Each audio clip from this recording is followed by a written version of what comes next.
going to continue our meeting. We already called our roll when we went into the executive session.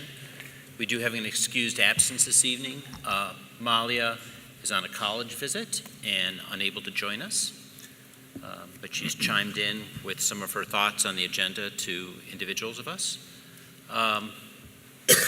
The next item we have is awards and recognitions. Dr. Dixon.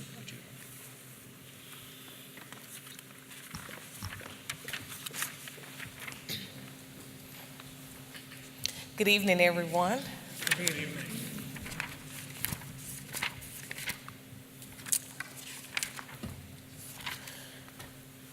So tonight we're going to honor many students and staff members for their dedication in the classroom and their impact on the community. First, we have two groups from our Career and Technical Education program who are making headlines for their work. I'd like to first introduce cosmetology teacher Donna Pollard. Donna, if you would come up, she is going to tell us about her students' recent project, helping cancer survivors feel beautiful. Woo! Okay, thank you. All right, so about 2.5 years ago, we decided that we was going to give back to society. So one of my students, she started making a wig for her grandmother's friend, and she was diagnosed with cancer. This chokes me up about this. Diagnosed with cancer. So I said, okay, go on and make the wig. And she was asking me questions, but I didn't even know what she was asking me. So I said, well, you know what? All the time, the students is always using these two little fingers, you know, the text, right? Always using these fingers. I said, why don't you use those fingers and start sewing with them? They said, okay, P, we got you. So they made 18 wigs. And I said, well, why don't we give them away, all of them? Give them to the gathering. So we took them to the gathering, and it was a big thing for them. So after that, the next students came in and said, well, we can make more than them. We can make more than them. I said, okay, well, I'm challenging you. Let's make more. So they made more. So we took it to the gathering again and gave it away. So then I called Cancer Society. I said, you know what? Why don't we start this campaign where we could go across the country? The kids were like, oh, yeah, we got that. We go across the country. I said, for real. So let's call all the cosmetology schools. It's 200 of them. Let's email them and see if they just make us one wig, and that's 200 wigs, and then we could give 200 wigs away. They was like, it's on it. So the kids got on their phones. I said, use your phones. You use them all the time, and I get on you, but you can use them today. So they got in class. They was on it. Oh, yeah, we got on, P. So they called. We called everybody. We got the response. Well, how do you make wigs? I'm like, that's a good idea.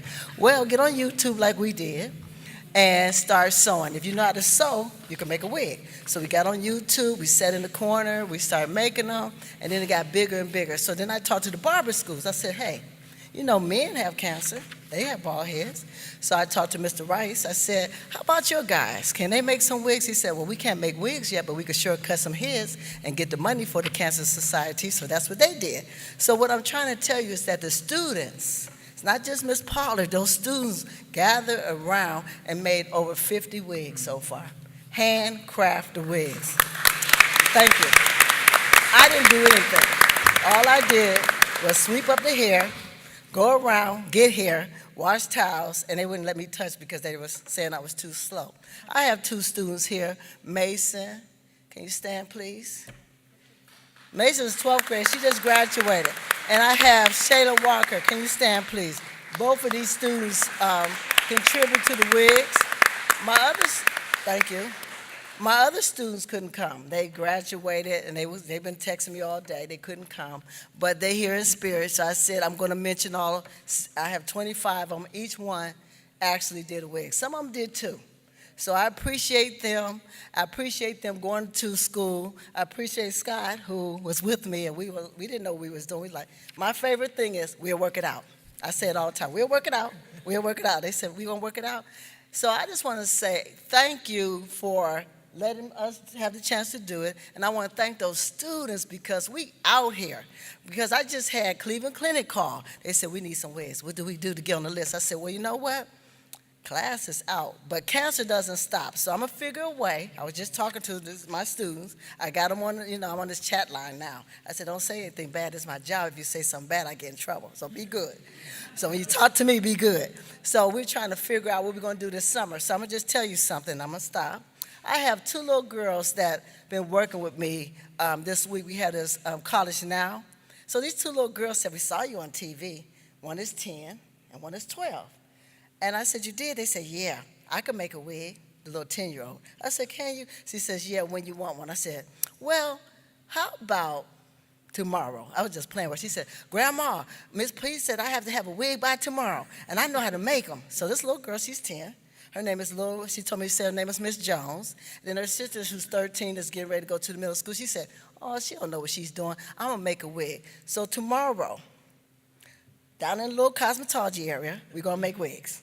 With a 10-year-old and a 12-year-old and a 13-year-old. So that's what we're doing tomorrow. So start them young because they use these fingers. So my goal is, I've been on the phone, Pennsylvania, everybody I could think about that know me about cosmetology, like make a wig because we got to get it out there. So I challenged the barber schools. Now we got to make wigs for men. So my thing is, if we could get one wig out of 200 schools, that's a wig, that's 200 wigs. So my challenge to you all, ladies and gentlemen, they should never let me get up here, is that if you know someone that could sew, they don't have to be a cosmetologist, just sew. If they could just sew and make a wig or donate the money, believe me, it's in a little safe place I can't mess with. I can't spend it on card note, nothing like that in my house. No, it's safe. He'll tell you, it's safe. Just donate some because cancer never stops. Even though our cosmetology class is over with, but cancer still goes on. So my campaign out here is if we can just make wigs, and I thank God that I'm able to do this and keep on pushing it, just think what we can do. We're starting here, but it's getting ready to be big. So I thank you all. I do. Can we have those two students? I want you to come up to the front, please. I want everyone to see you. I know you're nervous. Turn around so they all can see you. Turn around and get a round of applause.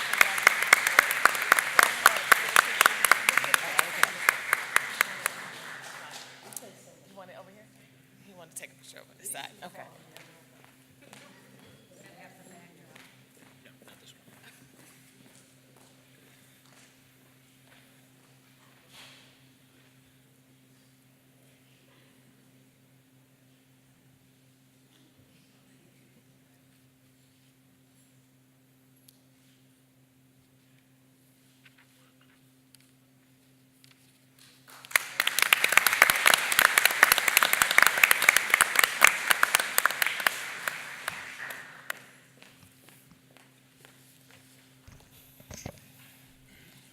So thank you again, Ms. Pollard. When we think about preparing our students for college and careers, and community service is so important. And I think the opportunity that you provided to students to do that for the community is going to change their lives as well as the recipients of the wigs. So thank you again. So next, Heights High Robotics Team. I want to invite engineer teacher Greg Nachman to tell us about Heights High Robotics Team. And they recently won the Regional Battle Bot Competition and competed at Nationals. So if you can come on up, Mr. Nachman.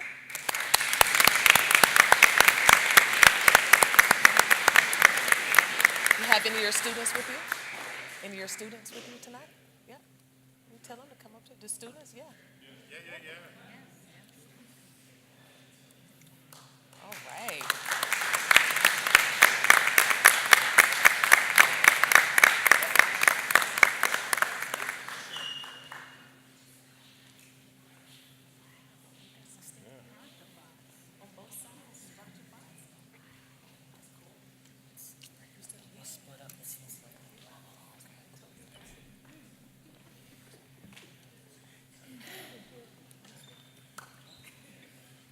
So my name is Greg Nachman. I'm the engineering teacher here. We're going to offer 4 engineering classes coming up next year, and this is the club that goes along with the engineering classes. So we've gone from having, my first year 4 years ago, having 5 students to like 11 students to 13 students to this year we have 26 students in 2 distinctly different teams. The kids work really hard. We work every week at least 2 to 3 days a week for a minimum of 2 hours a day after school. And we're supported by 3 great companies that work with us. So the kids go from the design process of what their concepts are and what their ideas are, to then 3D models, then creating sketches and drawings, and then to actually building the robots. And so we have both robots here. We got first and second in our regionals this year, which is the best we've ever done. And then at the national competitions, there were 70 teams there, and we tied for 5th and we tied for 13th. And that was the best we've ever done.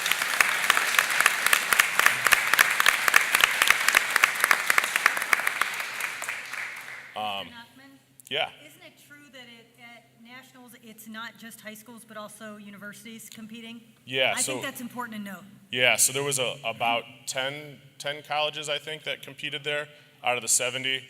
And we so happened to lose to Carnegie Mellon. Each team lost to Carnegie Mellon, which I feel like is unfair, but that's fine. And then, in addition to that, we also beat several colleges as well. So we did really, really well. The students work hard all the time. We also have, like I mentioned before, 3 great sponsors. One of the sponsors is here, and he works as many hours as the students do, honestly. He comes in on Saturdays, and we go to their facility, Nottingham Spurk, multiple times, and I know Jim doesn't want me to say his name, but Jim's like sitting over there, so I think he should stand up. Thank him.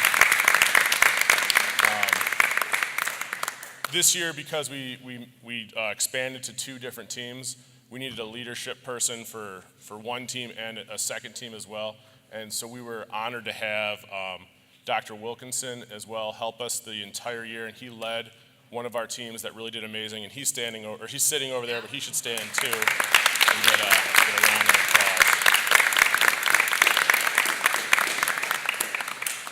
Without both of those guys, we would not be nearly as successful as we have been. And the students work really hard all the time. And I also, this is just myself, this is like my life. I really work at this all the time, 100% of the time. And I know that I don't need to plug my wife, but my wife puts up with me like talking about it all the time, and she's over there as well, and she should also get a round of applause.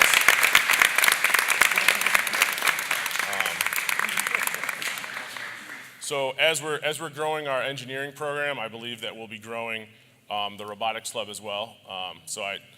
Just a plug for me that I think that we should get another advisor for the clubs and all that stuff. Just throwing that out there. Yeah, shameless. So if you guys have any questions later, we have our robots over there. I'm not going to stay here the whole night, so you can't wait for the whole night to look at them. But we'll be sitting over there for a little while. So thank you. Thank you. Let's go take a picture on the side. Okay. Wow. Yeah, you got to get a picture of the website.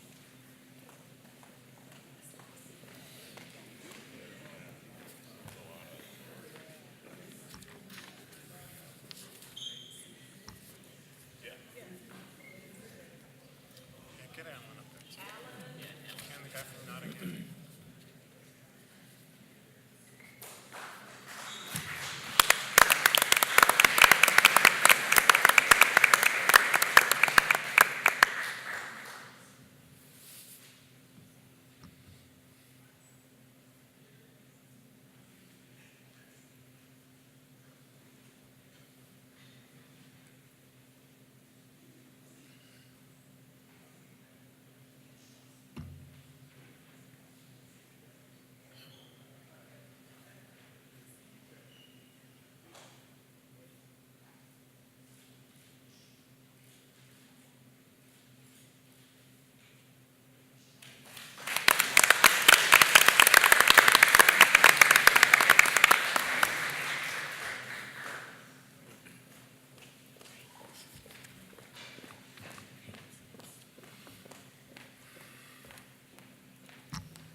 All right, that was awesome. So next, we will honor our young student artists who have won awards at the state level this year. So students, when I announce your name, please come forward to be recognized and take a group photo. So at this year's Northeast Ohio Youth Art Month exhibition, we have Dominic Douglas. Is Dominic here? Come on up. Dominic won first place in the portrait category. Woo! Dominic, oh my gosh.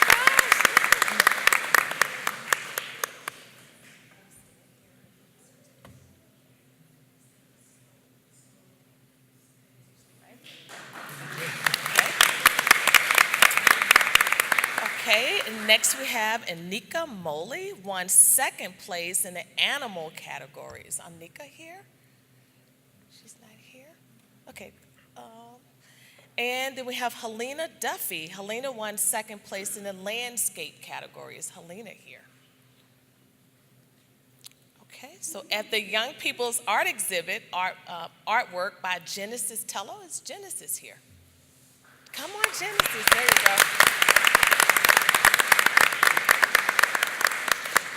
So Genesis art piece was one of 130 pieces to be displayed in the Road State Office Tower in Columbus. Wow. Let's give them another. So also in Columbus, Kendall Thompson. Is Kendall here? So Kendall Thompson's art piece was one of 135 works chosen statewide to be displayed at the State Teachers Retirement System building as part of the Youth Art Month exhibition. So these are all students of Canterbury art teacher Ida Bergson. Is she here? Ms. Bergson here? She's not here? And let's give them a round of applause again.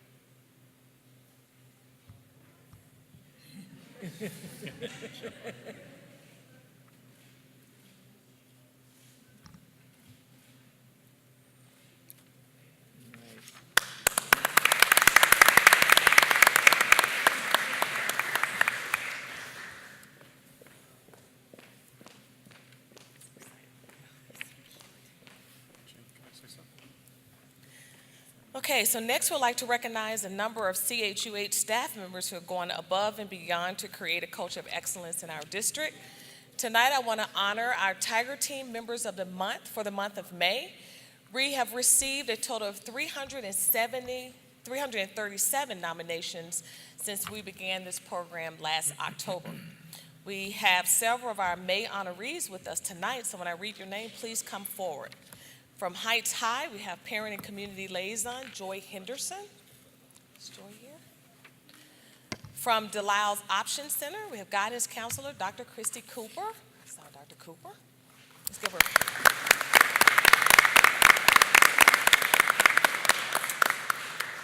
From Monticello at Heights High Middle School, we have Social Studies teacher, Genevieve McDougall.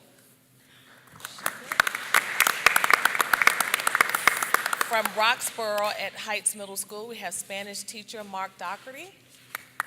Mark here. And Chinese teacher Kui Feng Tai. Okay. From Boulevard Elementary School, Special Education Aide Terry Sullivan. Okay, we're not here. From Canterbury Elementary School, Language and Speech Pathologist Mandy Maison.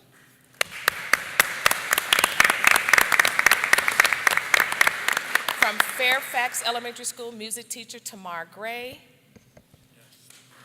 From Garrity Professional Development School, we have kindergarten teacher Lisa Evans. From Noble Elementary School, we have Title I lead Teresa Taylor Ware. From Oxford Elementary School, early childhood teacher Amanda Barker. From Roxborough Elementary School, first grade teacher Kim Bishkoff.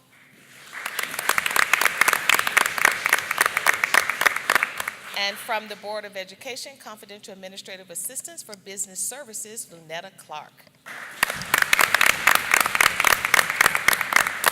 So congratulations to all of our honorees, and thank you for all of your efforts in promoting a culture of excellence in Cleveland Heights.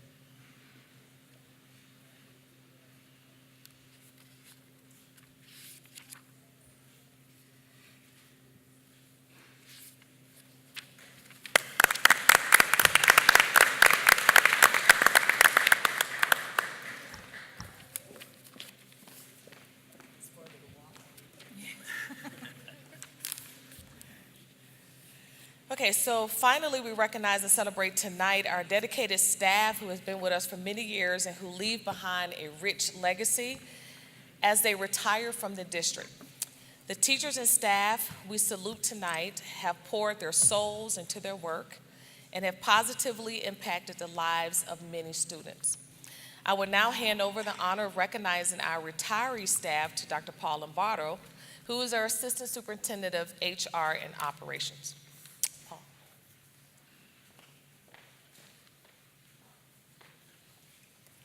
Good evening, everyone. We are here tonight to honor those who are retiring from our district, those who have dedicated their careers to educating our students and work tirelessly to make a difference in the lives of others. It is truly an honor to be an educator, and it is a distinction that lives on beyond retirement, as we all know. I'm sure it goes without saying that our retirees will continue to make a difference in the lives of the people they come in contact with each day. Please accept this token of our appreciation as we recognize your service to the district and, more importantly, to our students. When your name is called, please come up and receive congratulations from Superintendent Dr. Dixon and Board President Jim Posh. Unfortunately, there are many that could not join us tonight, but I do want to read their name and honor them today. First is Arthur Catalano, Heights High School Social Studies teacher, was with the district 29 years.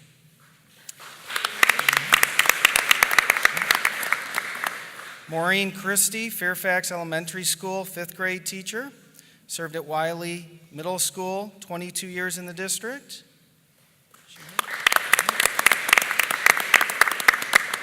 Barbara Finnemore, Boulevard Elementary School, ELA math support. Worked at Canterbury, Noble, Oxford, Roxborough Elementary School, 27 years.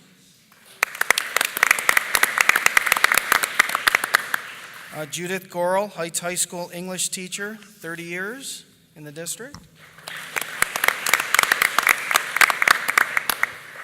Rita Haig, Canterbury Elementary School, special education aide, 15 years in the district.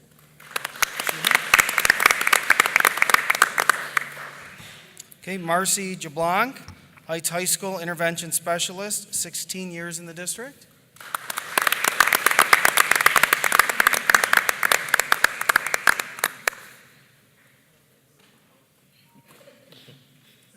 Oh, you're fine.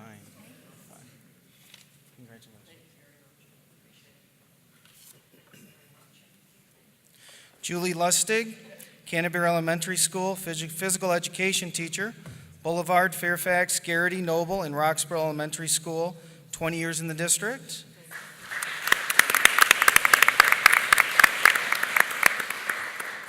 Cindy Schmidt, Oxford Elementary School social worker, Canterbury, Coventry, Fairfax, Garrity, Roxborough Elementary School, and the middle school, 21 years in the district.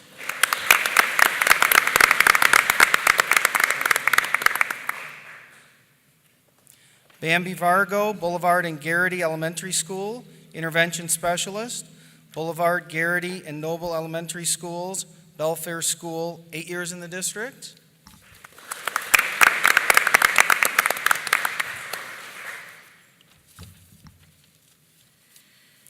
All right, Nancy Arpin, Boulevard Elementary School Administrative Assistant, 22 years in the district.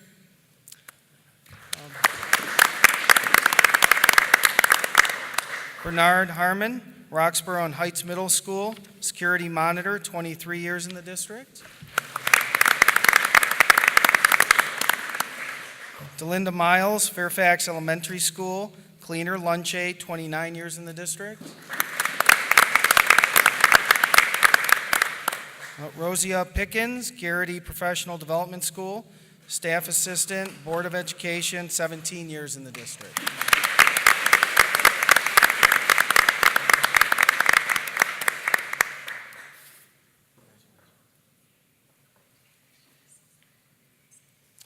Vernay Robinson, Heights High School Cleaner, 29 years in the district.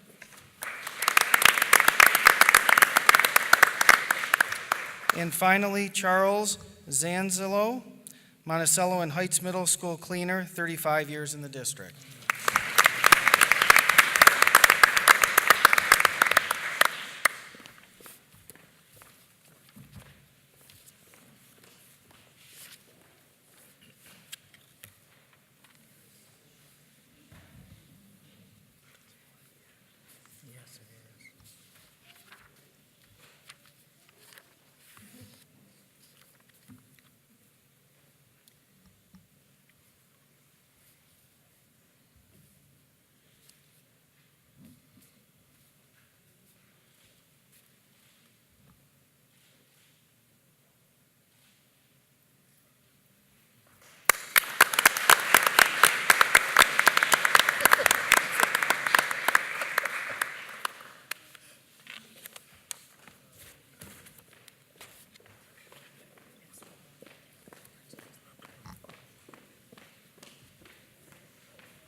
Okay, so you also noticed tonight that we have new principals for Noble and Oxford Elementary School. We're excited to welcome Patrick Carpenter as the new principal at Noble and Teresa Taylor-Ware as the new principal at Oxford. Patrick,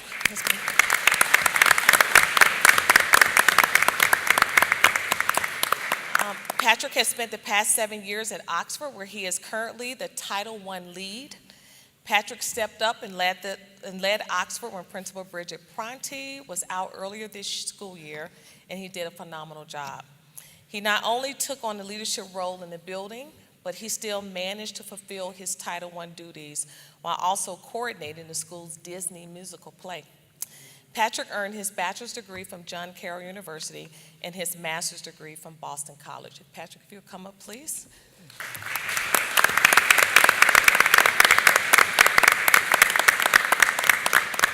And I give Patrick a moment to say anything to the community. I prepared something, so I'm looking on my phone to read off of it. I'm beyond honored to accept this opportunity of becoming the principal of Noble Elementary School next year. I've been smiling for the past 3 weeks. So I've had the distinct privilege, as Dr. Dixon just said, of starting my career in Cleveland Heights. I student taught at Garrity Elementary School, and then I've spent the past 7 years at Oxford in a number of different roles. During that time, I've fallen in love with the true sense of community in our Noble neighborhood. I'm at a loss for words to express how excited I am to follow the tremendous work of Rachel Coleman as she transitions to the middle school next year, and the amazing Noble staff. And we're going to continue this good work next year with a renewed sense of energy and passion. So, in closing, I'm a firm believer that actions speak louder than words. So next year, keep your eyes trained on our Noble neighborhood. Thank you.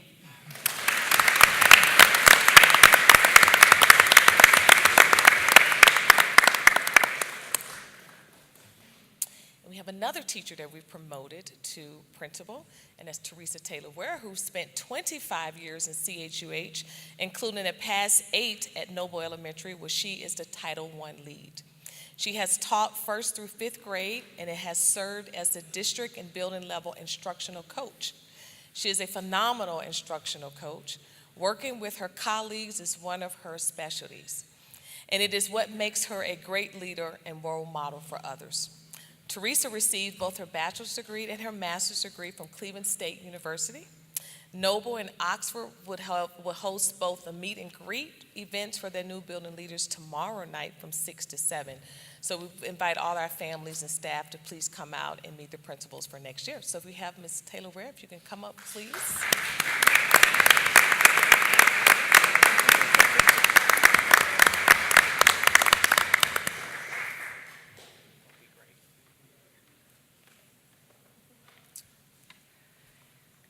So, first of all, words cannot express how honored I am to stand here and accept the position as principal of Oxford.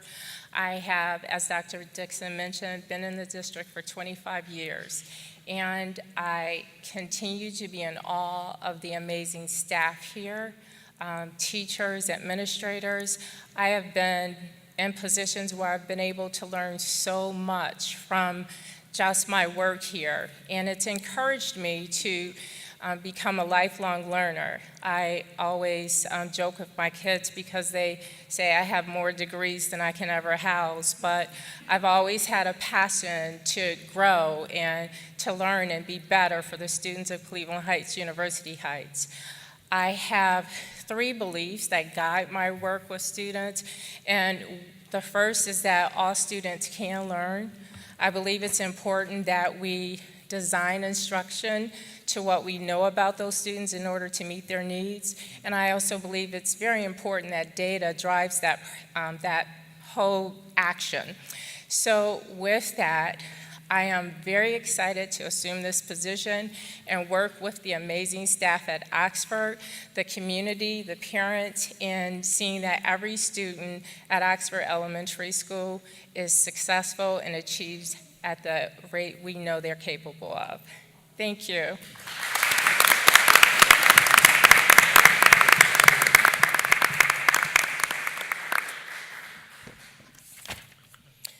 So I'd also like to welcome the new Heights High, the person who gets to lead this beautiful building, Principal Byron Hopkins, to the district. Byron was introduced to the school community last month during a meet and greet prior to the 8th grade promotion ceremony, so he had a chance to meet all his incoming freshman class. Byron is currently the principal at Buchtel High School in Akron, Ohio. He has spent the past 4 years in Akron Public Schools, first as the principal of Kenmore High, and then his current position leading Buchtel. Previously, he was a principal of East Tech. He was a principal at East Tech Success Academy, and then John Marshall High School, both part of the Cleveland Metropolitan School District. Prior to becoming a principal, Hopkins was a business teacher in the South Euclid-Lyndhurst School District. Hopkins received his bachelor's degree from Thiel College and his master's degree from Kent State University. And one of the reasons we were so impressed with Byron is because he had both the college and career background. And we know this is our mission statement that we want to make sure all our students are prepared for college and careers. So his background, I think, bodes really well with the mission of our school district. So I'd like to welcome Mr. Hopkins up to us, to the podium.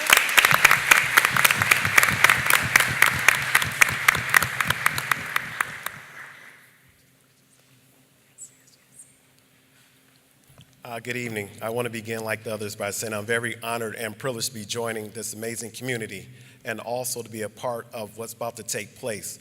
We're about to have scholars that are going to be college and career ready and we college and career prepared when they leave us. So I'm just amazed of the team that we have here in Cleveland Heights and University Heights School District, and I'm so honored to be a part of that and the work that we're about to embark on and do for the upcoming school year.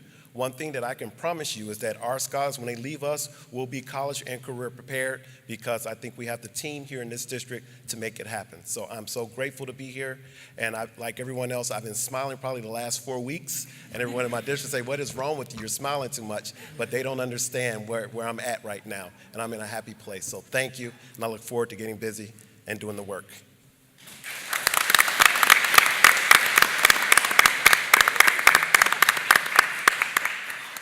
He said he's ready to do the work, and I said, and you will be working. All right, so finally, I would like to welcome our new coordinator of special education, Paul Racinko, to our district. He will be joining Karen Liddell Anderson's team in student services. Paul has spent the last 10 years as a special education coordinator in Akron Public Schools. He oversees programming for 13 schools, the Deaf and Hard of Hearing program, and the Visual Impairment Education, home instruction, and the ODE compliance monitoring for Akron. Prior to his current role, Paul spent 4 years as an alternative education program teacher and 3 years as a history teacher. Paul is a veteran who has served as a sergeant in the United States Army. Welcome Paul to the podium and to our district.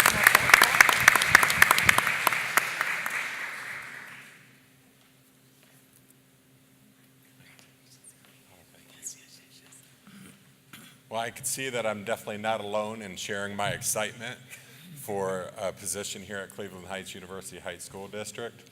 I'm very excited on what is to come and supporting our students and all stakeholders in special education, creating new educational opportunities for all of them, all of our students, as well as ensuring that students are achieving at high levels.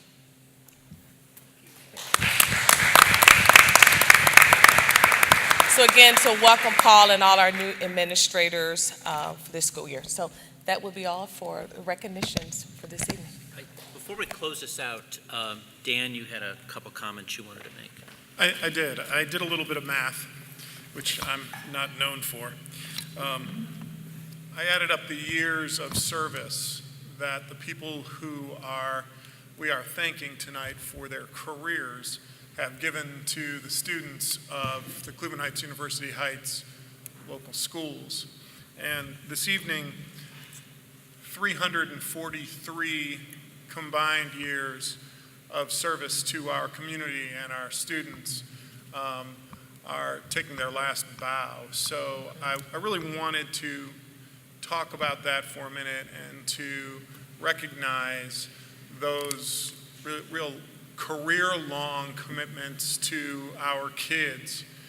343 years, and then you throw in the multiplier of days, and then you throw in the multiplier of students, and the casual conversations, and the very organized and intentional lessons and activities, and friendships and relationships, and learning experiences.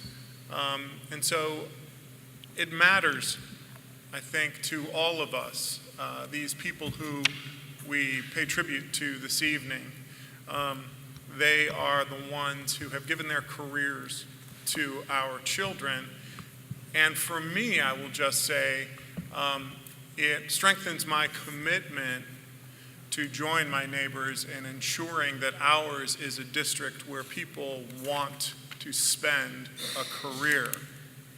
So I thank them for that, and I certainly celebrate those who are new to the district or taking new positions in a very familiar district. And then the other piece that I just want to mention is I was at a meeting last night where we spoke a lot about what makes a great education. And there is a lot of talk in Columbus these days about numbers and about data, which I have to put in air quotes. But today we are seeing wonderful examples of things that are not often measured. Today we are seeing examples of community partners coming in and supporting our students in their passion for engineering and robotics, and showing our students what these activities at high school might look like, might convert to in a job after some time in college. Those are the building blocks of a great education. Tonight, we saw examples of students in career and technical education who are learning far more than a career. They're learning empathy and how to take their skills and convert them into really life-changing gifts. And finally tonight, we saw some young people expressing themselves with art and being singled out for that. And so I think that, these to me, and I think to many of my neighbors, these are the building blocks of a wonderful education that unfortunately some of our friends in Columbus don't seem to have enough respect for. So I thank those of you who are leaving us from the bottom of my heart, and I celebrate all of the wonderful friends who we have here doing great work among us. So thank you.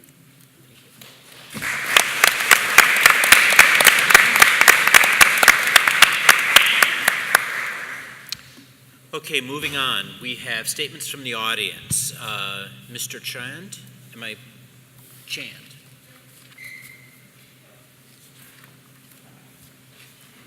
So we have Mr. Chan, Mr. Durbin, Mr. Burbu. I'm sorry if I'm butchering names. So Chand, please Durbin, and introduce Borbeau. yourself. Thank you. My name is Nikhil Chand. Hi, neighbors. I live on Corridon Road, and I'm here with my team, part of my team, to talk about the topic of municipal broadband. I want to thank James Posh for inviting us. We met him last night at the city council meeting when we gave some presentations. So real quick, just a show of hands, who's familiar with the concept of municipal broadband? Okay. Another one would be net neutrality. A few hands. Okay.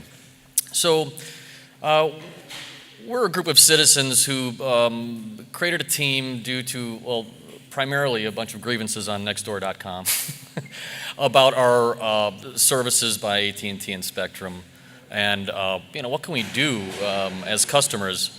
And what we decided was to pursue the idea of municipal broadband, which is being done by many municipalities around the country at the moment, which means a municipality builds their own ISP.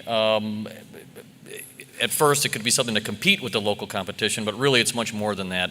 And what we're really hoping, which we're really pleased to have, is some really great dialogue with the school board, especially as we go through this process. What we want to do is ask the city to perform a feasibility study to determine whether or not Cleveland Heights would be a suitable place to build an ISP, to build a broadband network, fiber optic network to 100% of homes and businesses in Cleveland Heights, which includes all the civil buildings like the high school, for instance, and City Hall and fire and police. And do that in a way that's net neutral. Net neutrality is a principle that all data is considered equal. It's something that we're really going away from, especially in this current federal administration. And the big ISPs certainly do not like this concept because they want to be able to charge for how you use your data, not how much data you're using. So if you want to get Netflix or news, you might pay for different tiers, similar to how you pay for cable television. Well, net neutrality is a choice, and what we want to do is, by foundation, have a net neutral, revenue neutral ISP run by the city of Cleveland Heights, which means this will not be a profit generating utility. And by doing so, the profit will not be a motivator to take away from people's experience of the internet. Beyond just the residential aspects of building a utility like this, there's just boundless opportunities for innovation within the city, learning opportunities for all levels of the schools in terms of learning about technology and civil leadership and law. And so we're really excited to have a dialogue started here as we move forward to, at least at this point, have the city study it. And this is why we're really here today. And I'll leave that to Dennis next. Okay. I'm going to keep my comments brief. I think Nikhil for doing a good job at going over the concept. And to reiterate, what we're talking about is so we're approaching City Council right now just to ask for a resolution for a feasibility study. We're not saying, oh, we need to get broadband right now. We want to know, we just want the data to know if this is right for Cleveland Heights. I want to recognize that there are other municipalities that have already done this. A few of them are Cedar Falls, Iowa, which rolled theirs out in 1996, Danville, Virginia, which rolled theirs out in 2004, and Chattanooga, Tennessee rolled theirs out in 2010. So there are success stories. This is a thing that's done. So we kind of want to normalize this idea. This should not be considered radical. There is, in these municipalities, large buy-in from residents and businesses, and the services are competitive with their private company counterparts. So I want to give a more personal experience from this. So I moved here in 2011 with my wife and 2 children. My kids are going through the Fairfax elementary system. I have been very impressed with the school system here, and I'm very much with you on the data, in quotes, and so I'm a research scientist, and I love data, and things should be driven by the data, and so I'm very much with you on what's actually happening here versus what people see with the metrics they're using, which are probably misinformed. So the teachers have been excellent, the administration's been excellent, and one of the things that we find, for example, is the kids come home and they want to do Khan Academy, they want to do online programming tutorials, learn about computer programming languages, they want to do robotics things, they want to do math puzzles, and these are all online. So it's great that while they're in school, they'll get some access to this, they can go to the library. And the library system here is wonderful. Another great reason to raise our families here, and so they can have access to that. Maybe not everyone has that when they get home. So what's the after-school thing that's going on? So one of the things we talk about is equity of access. So recognizing that having a not-for-profit public utility, we can have equitable access to have internet for these kinds of things. Also, people that want to telecommute or work from home, this is another utility they'll have available to them. And then there are indirect benefits that Nikhil was talking about. Maybe we can attract businesses and strengthen existing businesses, attracting and retaining residents, and supporting principles of free and democratic society. Again, when we're talking about things like net neutrality and equitable access. So, again, I just want to reiterate that the reason we're speaking today is we want to make some awareness for those of you that are here that this is a thing that we're interested in. We are approaching City Council about a resolution to get data to see how much would this cost. Would the residents, want to do this? Is this something we want to go forward with? So that starts with a resolution to pay for the feasibility study. And then also we want to have this dialogue with the Board of Education to see what points of interest they might have in a project like this. Thank you for your time. Any questions? Okay. Any questions? Yes. I'm the sole member of University Heights, not Cleveland Heights, so are you also talking to University Heights City Government about this issue? We have not yet, but this feasibility study really will give us they will be researching other municipalities, neighboring municipalities, and municipalities near us that have already done such a thing, such as Fairlawn and Hudson. And our hope is that the vendor that the city chooses to do this feasibility study will look at what this means for University Heights, obviously. There's been talk about serving as a regional ISP for, beyond University Heights and Cleveland Heights and places like South Euclid. Which is beyond the scope of our idea at this point, but certainly not beyond the scope of what the feasibility study should hopefully look at. Okay, thank you. We'll have a website up soon. I have all your emails. We have draft legislation. We have case studies from neighboring communities that have done this as well. So, all right. Thank you. Thanks. I am aware of Cleveland Heights City Council reaching out to University Heights Council and seeing where their common interests are in this particular issue. And we are having a joint meeting with Cleveland Heights Council. We should have an agenda item on this so we can explain some of the importance of, especially after school, the need for our kids to have access to equitable and easy internet. We don't buy textbooks anymore. It's all online. It's important for our kids to have access just to do their homework. So, Which is why we have to include University Heights as well that's if something is to move forward. Good point. Thank you. Yeah. Okay.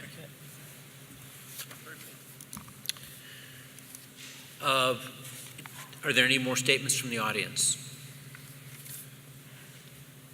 Okay, so we have a consent agenda. So we have items the meeting minutes, Item E under Personnel and Business Services, items 1 through 4. Do I have a motion? I motion that we accept consent agenda items 1 through 4. Do I have a second? I second. So these have been presented to us in advance. We've reviewed them. Does anybody have any questions or comments or thoughts? Would you call the roll, please? Ms. Wright? Yes. Mr. Posh? Yes. Mr. Hines? Yes. Ms. Sereni? Yes. So we have under Business Services item number 5, and we also have item number 6.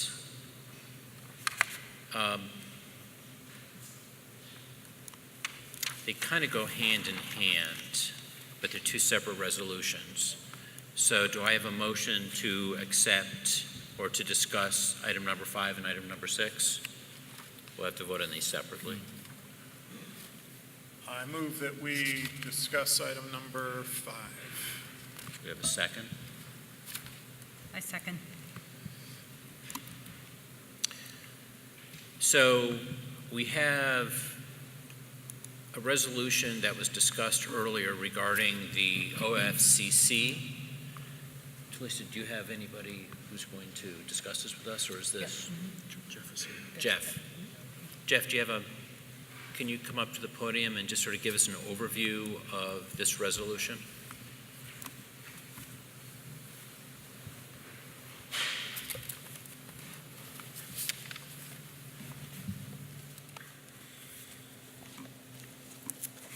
Good evening. My name is Jeff Tuckerman with Hammond Construction, consultant with the Ohio School Facilities Commission. The resolution that you have before you is the amendment to the Expedited Local Partnership Agreement, which amends the two middle schools from the original agreement, which in essence puts you on a path for receiving credit for the work that is continuing on those middle schools. You've already let contracts, as I understand, the work is proceeding, but it is it's deviated somewhat from the official master plan and project agreement that you executed with the School Facilities Commission. So this memorializes the changes that the district has chosen to make to those middle schools. Okay. And it's important for us to accept this in order to get on the list to have our funding available for the middle schools if our number comes up with the OFCC. Yes, that's correct, because it deviates substantially from the original master plan, which the commission approved and the district approved, and this master plan, which the commission also approves, but it's just to memorialize that change. So when you do transition to the funded program, that those costs can be accurately captured in that credit. Okay. And we had some concerns with the state document because it actually named schools to close. And we feel like we're going through a process right now to reevaluate our facility needs, because our original master plan that the state is assuming that we're moving forward with is dated. So we have a secondary resolution that we've prepared to provide some clarity to that. Right, and if I could, the master plan that is developed, the comprehensive master plan, that's kind of, that's where the commission needs to be. They want to have, in order for them to generate a plan for what the district would like to proceed with under the Expedited Local Partnership, what they call the discrete portion.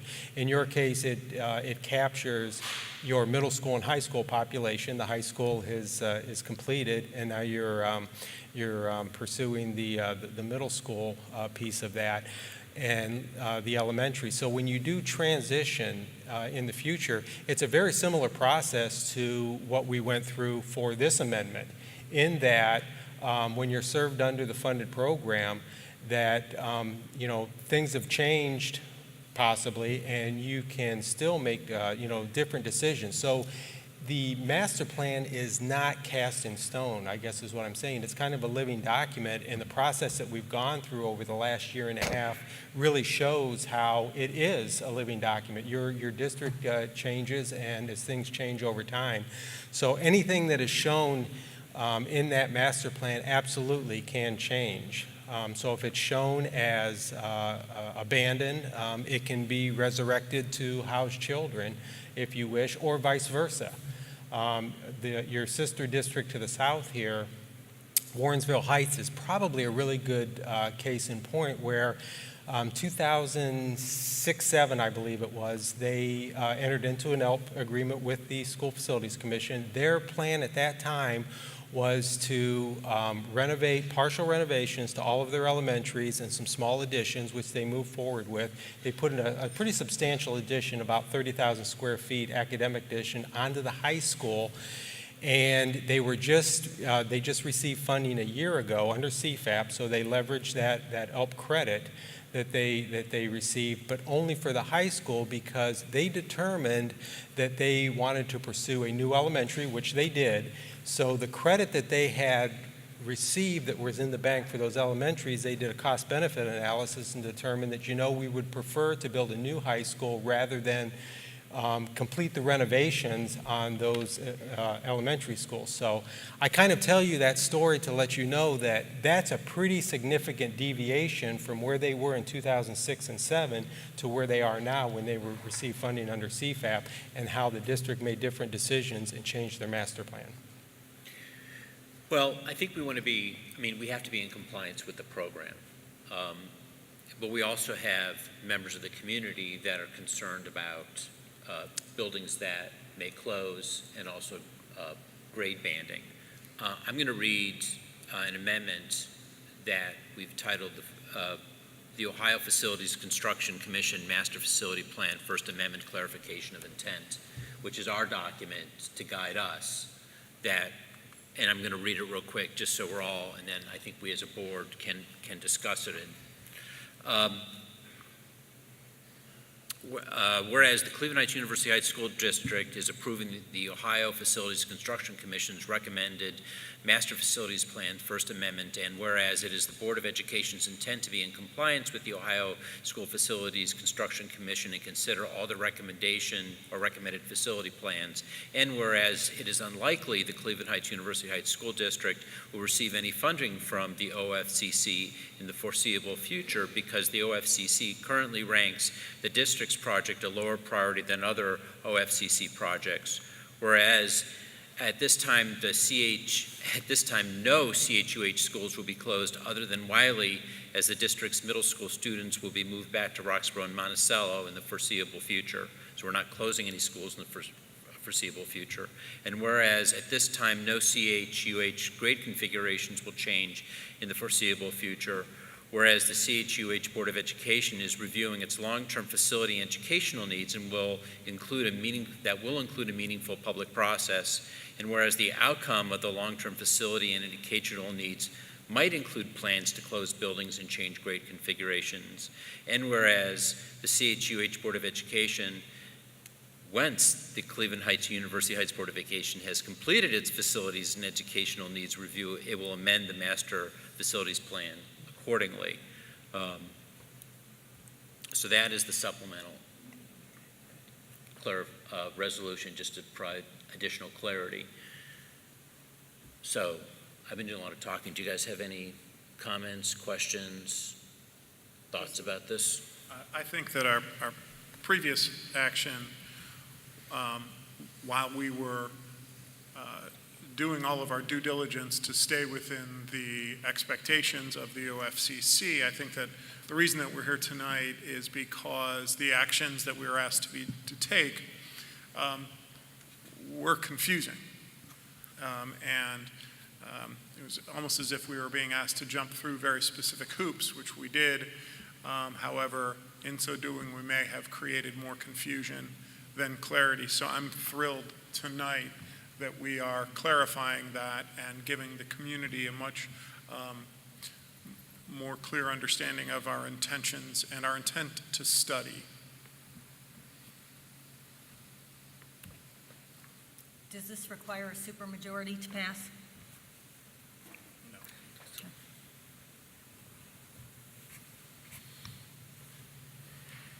I do recall Malia was concerned about the original wording from the OFCC, and not that we can really put words in her mouth, but I'm reasonably certain that this would make her, this is certainly in line with the questions and the thoughts that she had said publicly already. I had several questions as well, just because I was concerned about the documents not lining up with actual buildings we own and what's stated in our master plan. Well, for example, the master plan that is in your document references Coventry, because at the time when all the work was done, Coventry was in the picture. Well, Coventry is not in the picture anymore, so that obviously needs to be amended. Right, and again, as time goes on, when you do transition to the Classroom Facility Assistance Program, the funded program, and you leverage your credit that you received for the 3 buildings under ELP, then that building may not show up, or others may go into a different category. So yes, I would not be too concerned with what that shows on paper, because think about it this way too. The OFCC can't tell you what to do with your buildings. As a Board of Education, you're sovereign with respect to, you own and operate those buildings. So they can't tell you that you have to demolish them, you have to sell them, you have to take them offline. That is strictly your decision. So even any of those that are shown in there that may be abate demo, very similar to, Warrensville Heights, they made the decision that they wanted to abate and demolish those buildings and build new. It was not a mandate from the state. So that master plan can change. There's no obligation. This is simply to memorialize the changes to the middle school as we move forward, to put that credit on paper in the bank for when you do. That's all it is. It just puts you on that glide path for securing the credit for the work that you're already doing. So you're doing the work, you just do the administrative task that needs to be done to put the money in the bank for when you transition to CFAP.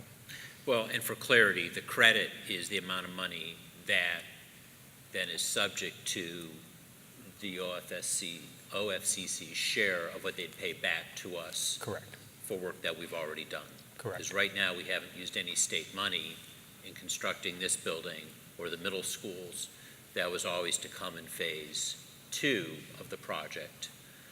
But also at the time when we agreed to do this, from previous members who were part of the OFCC, it was estimated that we would be able to receive OFCC funds in a 5-year time span. Now, when asked, it's another 5 years. So we don't know when this money will be available. I mean, I think we need to do the best thing for our students. We need to move forward. We need to make sure that we're utilizing our facilities as best as we possibly can. We can't count on this money because it's not physically available yet, but if it can be available for a future board, we need to make sure that we're doing the right things in order to make sure it's available. That's how I'm looking at it.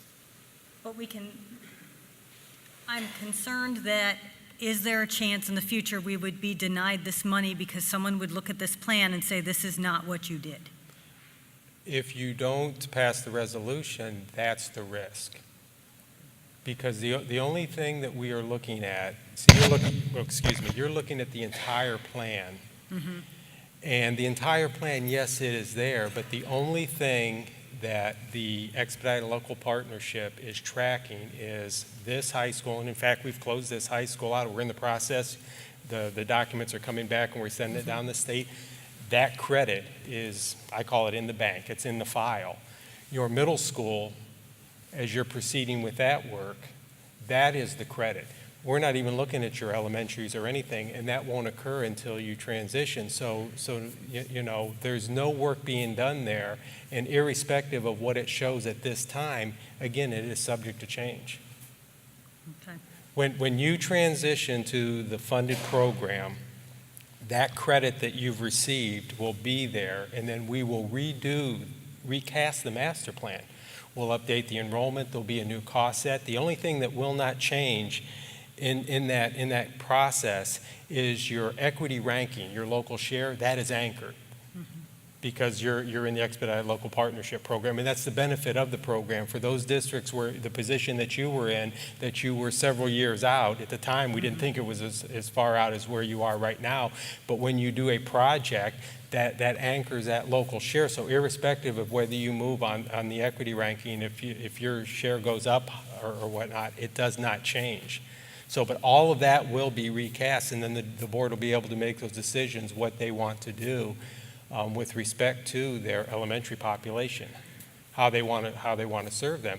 And it's very possible that there may be buildings that you want to keep beyond what the state will share the cost in.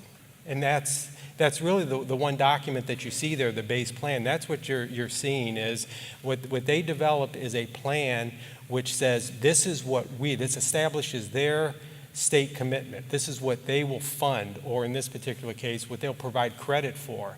A school district can leverage that credit, and then maybe they want to build a couple of more elementary schools. Maybe they want to add additional square footage. That is certainly within your right to do. It's just that the state isn't going to share in those costs. But they will never come in and tell you that the buildings have to go away. They can't. They don't have the authority to do that. I'm just concerned about the document being inaccurate. I'm concerned about that. We have a school that we own that's not listed. We have a school that's listed that we no longer own. Doug, can you come up here for a minute since you're our hired expert on this?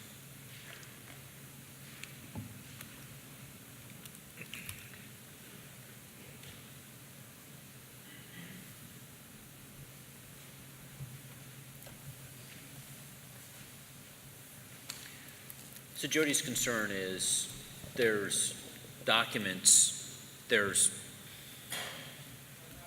inaccurate facts. Is that what is that the word? I mean, we have a school that we own that's not listed on the document. We have a school that we no longer own that is listed on the document, and we're asked to vote on this. And I'm concerned that this is going to come back later on as a technicality or an issue that we're not foreseeing now, because we're rushing this to make sure we're in line for money we don't know if we'll ever get.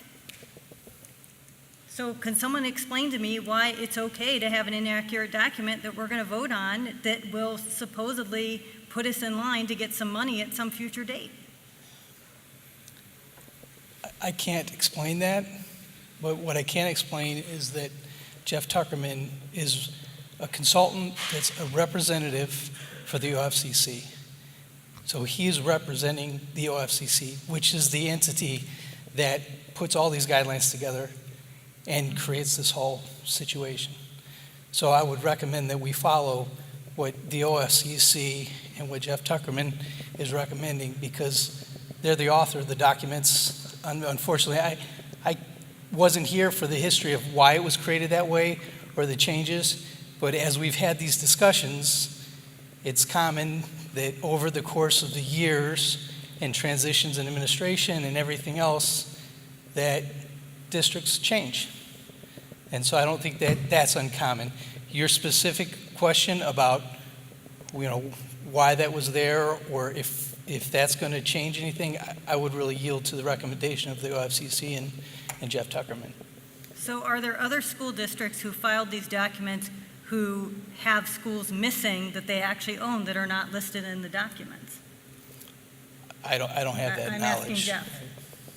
Do you know that? I mean, this is just highly unusual to me. Which school particularly? We're missing Fairfax. It's not on the list. It's not in these documents.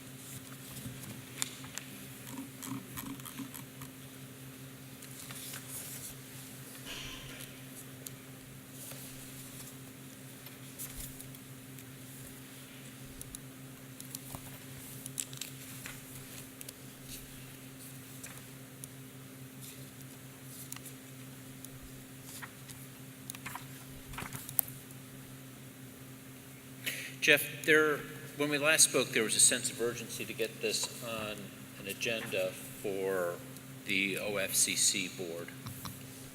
How critical is that? Well, now that I have you doing two things at once. Yeah. No, that's fine. If the commission meets, boy,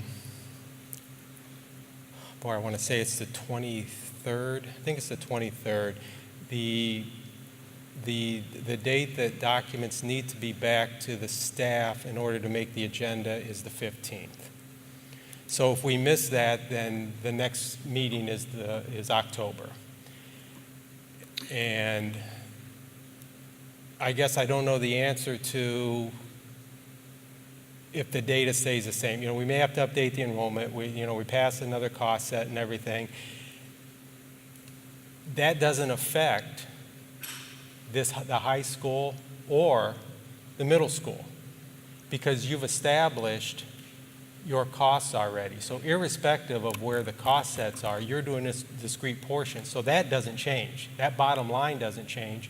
But when you introduce that new data to it, everything else, so the commission would have to redo the packages, I guess is what I'm saying. If you look at the preferred plan, Fairfax is in there. So the total, the base plan, Fairfax isn't in there. The preferred plan, which represents, as we talked at our last meeting, we kind of went over this, and there was concern that the base plan represents what the state will share in, and you can certainly do whatever. And you said, well, can we do a preferred plan? So we did generate the preferred plan. So it is part of this package. It is part of those documents that you are approving today, and Fairfax is in there. Coventry is also, and you say Coventry is no longer? Yeah, we sold that. Yeah, well, but that doesn't matter because Coventry is being abandoned anyhow, so there's no cost associated with it, and that's kind of where it was, 5 years ago, 6 years ago. So, I mean, Fairfax is shown in there, but again, even if Fairfax wasn't in there or Coventry wasn't in there, in 5 years, 6 years when you transition, and you say, well, we're going to put these buildings back online, you own them, they can come back online. I have seen that.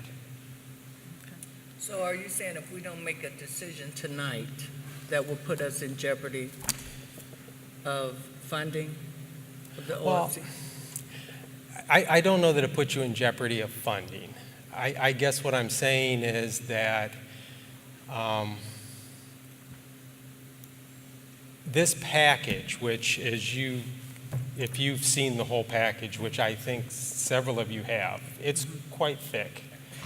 And there's a lot of detail, a lot of data, and a lot of time goes into generating that. This would be our third bite at the apple because we were loaded up for April and that didn't work out. So then now we're back in July, and believe it or not, because we're back in July, we had to redo everything. You don't see it, but the folks in Columbus, they have to put a tremendous amount of resources into that. So if this doesn't go in July, then it has to go in October. If it doesn't go in October, then it has to go in January. And as time goes on, there's risk. I would not stand up here and tell you that if you do not pass this for July, then you're at risk of losing the credit that you're pursuing right now on the middle school. But I'm does not it saying change that. where we would potentially be in the line to get the No, funding? Does it delay, push us back? No, that has nothing to do with it. That Okay. has nothing to do with it. The folks in Columbus probably aren't going to be real happy, I'll be honest with you, because everything will change. I know that they'll probably go with a new cost set. We may even have to update the enrollment again. If we do that, then your EMIS coordinator has to get involved. We have to update the enrollment. We're going to do that when you transition to the Classroom Facilities Assistance Program, but that's down the road. But if they have to do it again, and it's an expense to them because they pay for it. You all don't pay for that, so they have to pay their demographers and everything to do that. So there's a cost associated with it. There's a time associated with it. And the bottom line, what you will be approving in October, irrespective of whatever data changes with enrollment and everything, isn't going to change the bottom line. The money that you are identifying for your middle schools isn't going to change. The money that you've got credited for this project right here isn't going to change. The only thing that's going to change is the time that goes on. Okay. There's really no difference.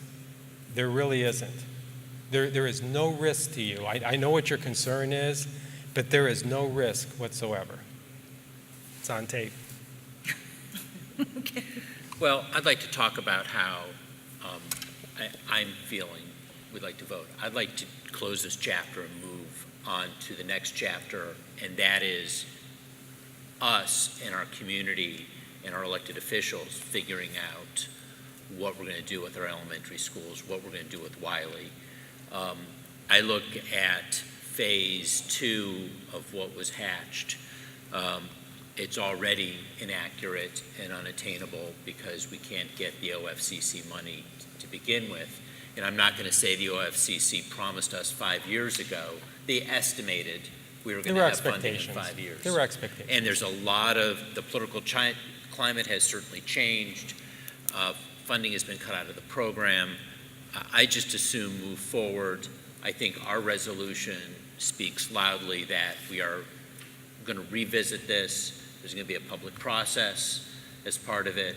We've already engaged an architecture firm. We've already had a work session where this was discussed. We have a retreat coming up this coming weekend where we're going to try to prioritize some things.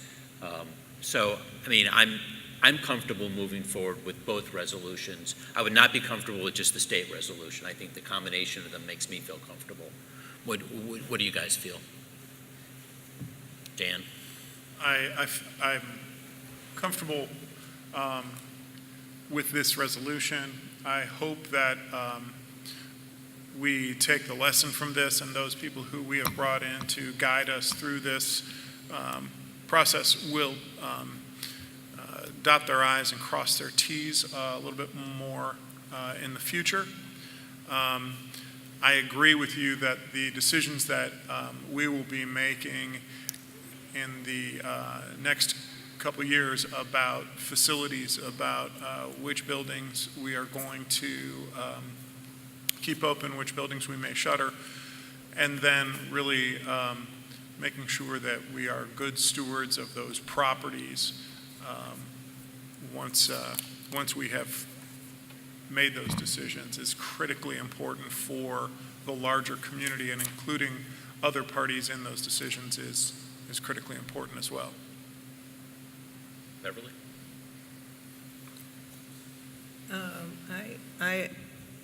I like to see us vote on both the resolutions, but I don't want us to be put in jeopardy. You know, I think we need to move forward with that. I don't want to see the funds put in jeopardy. Okay. Yeah. Jody? I think I've said my piece. Talisa, Scott, do you have anything from your perspectives that you think you need to share? No, I would just, I guess, echo that we do have OFCC on record as saying that this is, something that, and that the discrete portions are really the concern at this point, the discrete portions of the project with the high school and the 2 middle schools. Okay. Would you call the vote, please? 4. Okay, so we have 2 different resolutions. So you have you have your motion for a 5 for the first one already. So I have Dan And 5 Jody with is the second, the which is- Ohio facilities, the OFCC. No, that's your revised one. The intent, the clarification. Correct. Let's vote on that first. Correct. Okay. Ms. Wright? Yes. Mr. Posh? Yes. Mr. Hines? Yes. Ms. Serini? Yes. Okay, motion carries. So the second motion regarding the amended master facilities plan. I don't think we have a motion. No, you need a motion. We do. You need a motion. Good. I motion that we accept item 6. Second?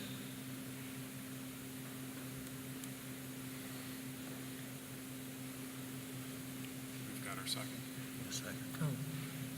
Second. Any further discussion? We call the roll? Mr. Posh? Yes. Mr. Hines? Yes. Ms. Serini? No. Ms. Wright? Yes. Motion carries. Thank you. Thank you.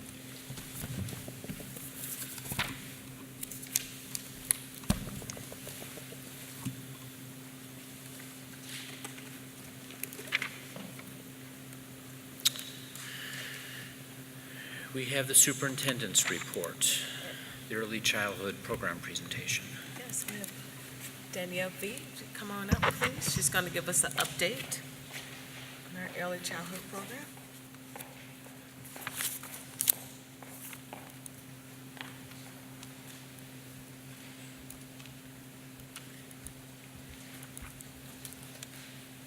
Thank you for inviting me to present tonight. I'll try to be brief. For those of you that know me, know I could talk all day about our early childhood program and about early childhood education in general, but I'll try to keep it brief tonight.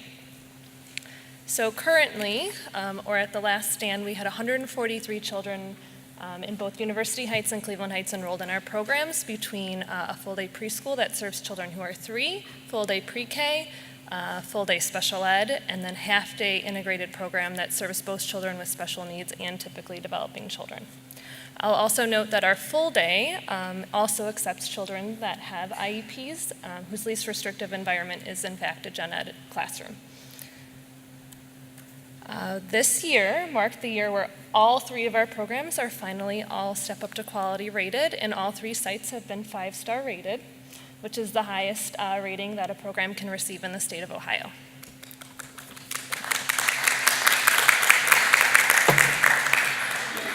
Thank you. The teachers worked extremely hard on this, and it really just allows us to present to the public who are hearing a lot about the 5-star rating scale, to allow them to realize what the district is offering to our families. This year we also received universal pre-K funding from the county.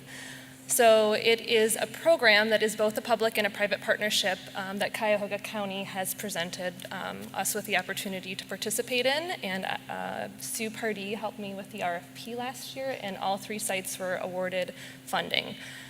They increased from 2,000 to 4,000 children being served this school year. A lot of public districts, especially in the inner ring, all were chosen to participate. But this is the first year that public programs other than Cleveland and Brooklyn participated. In the next few years, they are looking for long-term sustainability. Right now, the county is putting forward funds through Armin Budish, and there are, I think, $12 million in private funds that are coming from donations, PNC Bank, the Browns, there's a number of funders that are participating. So they are looking for long-term funding solutions for Cuyahoga County coming forward. In partnership with the county, we're also working with Case Western Reserve University to look at data to show how our programs are influencing children's lives, not only looking at the kindergarten readiness assessment, but moving forward in their success. So we share data with Case around a social emotional screener, and we also share data with our, it's called the, oh, and I'm gonna blank on it right now. There's a comprehensive assessment that we do with our students, the ASQ3, that looks at all areas of development so that we're able to screen children to see if they might have a disability in some areas that we need to provide intervention or further support with. So we are sharing that data as well as attendance records with Case Western Reserve. In the first round of UPK sites, they did find that children who attended a universal pre-K program were scoring 3 points higher on the kindergarten readiness assessment for literacy, and they found that that translated to 63% greater risk of, or chance of passing the 3rd grade reading guarantee assessment. So they're having some high success rates with this. And they're currently looking at our data to see how the program has influenced children in our year that we're participating. So funding. So this year alone, Garrity received $39,000 in scholarships for families to help reduce the cost of tuition. Noble received a little over $20,000, and Oxford $13,000, which will be increasing in the coming school year. Part of that was due to the number of families that when we presented the RFP had a 0 copay because they were getting publicly funded childcare. We had more families with copays this year, so we are going to be able to access more funding. And then also program enhancement dollars. So these are things that we can do to go above and beyond our 5-star rating, providing children with opportunities that they would not have otherwise had. So you can see the numbers are quite high at Garrity. We have 7 classrooms functioning in that building, and then 1 at Noble and 1 at Oxford. So all of those dollars can be used to improve the quality of the programming.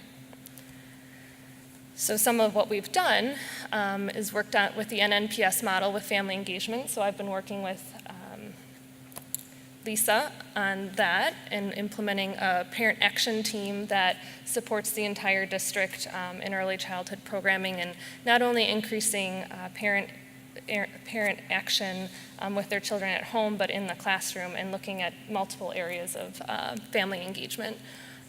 We did the Eckers, so Starting Point came out, and they came out at the beginning of the year and the end of the year, and they rated us using an environmental rating scale that helped us improve the quality of the physical environment, the instruction that's going on in the classroom, the interactions with children.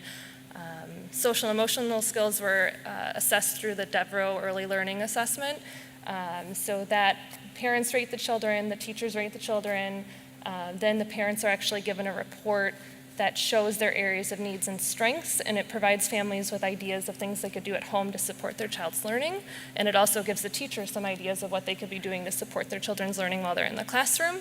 The comprehensive assessment that we did, the ASQ3, and then that supports early intervention and identification. We also sent staff, both teachers and teaching assistants, to the Ohio Association of Education of Young Children Conference and the NAEYC Conference down in Atlanta, which is the national conference. We'll be purchasing NAEYC memberships for all of the staff, so they'll get the monthly magazines that have research-based articles in there to support their professional development and professional learning. PBIS, so we've sent a team of early childhood staff to be trained in positive behavior interventions and supports, and that will be going into place in the fall. Furthering our conscious discipline work, and also Starting Point presented their Wired to Move training, which supports boys and how they learn in early childhood environments. We've also taken a number of field trips to Botanical Gardens, Natural History Museum, Shaker Lake, so these are all things that UPK funded for our programs. If you visit our programs at Garrity, many of them had furniture that was left over from the Millikan programs, so they were about 20 years old, a little bit older than that, so we were actually able to purchase the tiny little chairs so our 3-year-olds' feet actually touch the ground when they're sitting, along with new materials for them to interact with as well. So I talked a little bit about PBIS. It's kind of the umbrella under which conscious discipline falls, so supporting and creating consistency in the language that's being used across the preschool classrooms, supporting children in positive ways, redirection, supporting the staff with some language visuals that they can be using. And the SST3 conducted the TFI for us in April, so we have a nice baseline of where we are and where we need to be. Some of the things that'll be in place with PBIS are social stories at the beginning of the year to support the transition into the preschool program, consistent visuals, reminders to the teachers that they need 5 positives to every 1 negative or redirection at a minimum to support that positive relationship with the kids.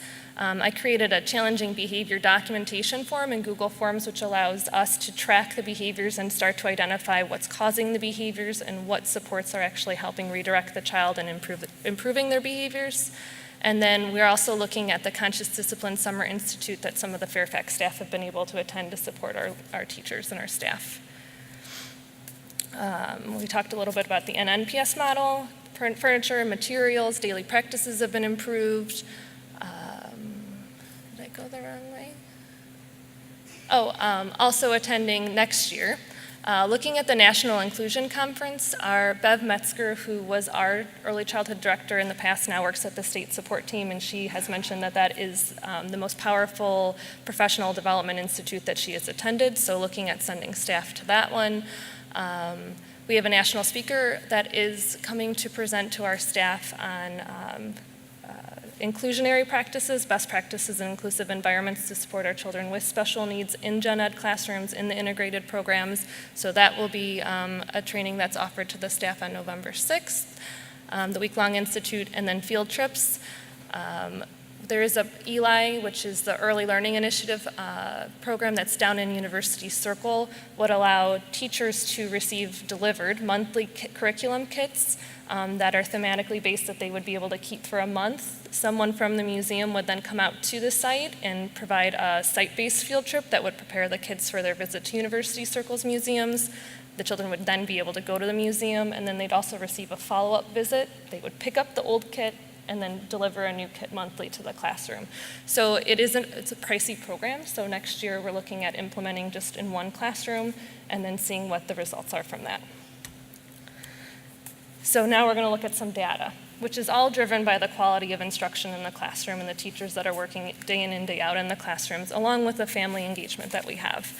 So we're looking at our 2017-2018 data from last school year. So we pulled, with the help in the data department, Allison Bird was really helpful. We pulled just our full day kids that did not have an IEP to kind of compare apples to apples when we're looking at our kindergarten population. The yellow bar is the Cleveland Heights, University Heights average without attending our preschool programs. And then the numbers to the left or to the right are all the other buildings that the children had attended our pre-K program. So you can see each building is slightly different. There's different demographics, there's different experiences with preschools in general, and then there's different, we're also looking at economic status, we're also looking at how families that are choosing to stay home. There's different variabilities in each building. So district-wide, if we are looking at our math data of our preschoolers compared to children who did not attend our preschool program, we did score higher. And keeping in mind that 3 points on the literacy assessment, that I think that equated to a 30% greater chance of increasing or passing the third grade reading guarantee. So this is math, so I'm not sure if there's the same exact translation, but that would be something that I need to ask the state a little bit more about. We did outperform the district average. When we're looking at language and literacy, this one does have an on track for the state, so 263 would be considered on track. Again, we outperformed the rest of the district. 29 of the 37 children who attended the pre-K programs were considered on track. In physical development, we outperformed again our children that came to our pre-K program. Social foundations, this is kind of where we kicked it out of the park. And this is really what lays the foundation, for their social interactions with their peers, but also their readiness to learn. So do they know how to interact with their teachers? Do they know how to interact with their friends? Do they know how to get help when they need it? Do they know how to share their wants and needs? And then I pulled out some data that was really astonishing to me. So Oxford, last year, Dr. Dixon, you had talked to one preschooler out there that needed a preschool to go to. And so I specifically looked at Oxford's population. And if you are looking, so Oxford's average without pre-K, so that's their overall score.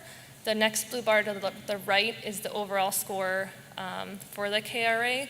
So we outperformed the Oxford population there. L&L is language and literacy, so again, we outperformed in that area. Math, again, we outperformed. PD is physical development. Now, this was stunning to me. The kids that did not attend our pre-K program living in the Oxford neighborhood scored much lower than our students that had come through our pre-K program. Part of that is due to having physical education. The other part is that the teachers in the classroom are also responsible for their physical growth and development, so they're integrating activities there.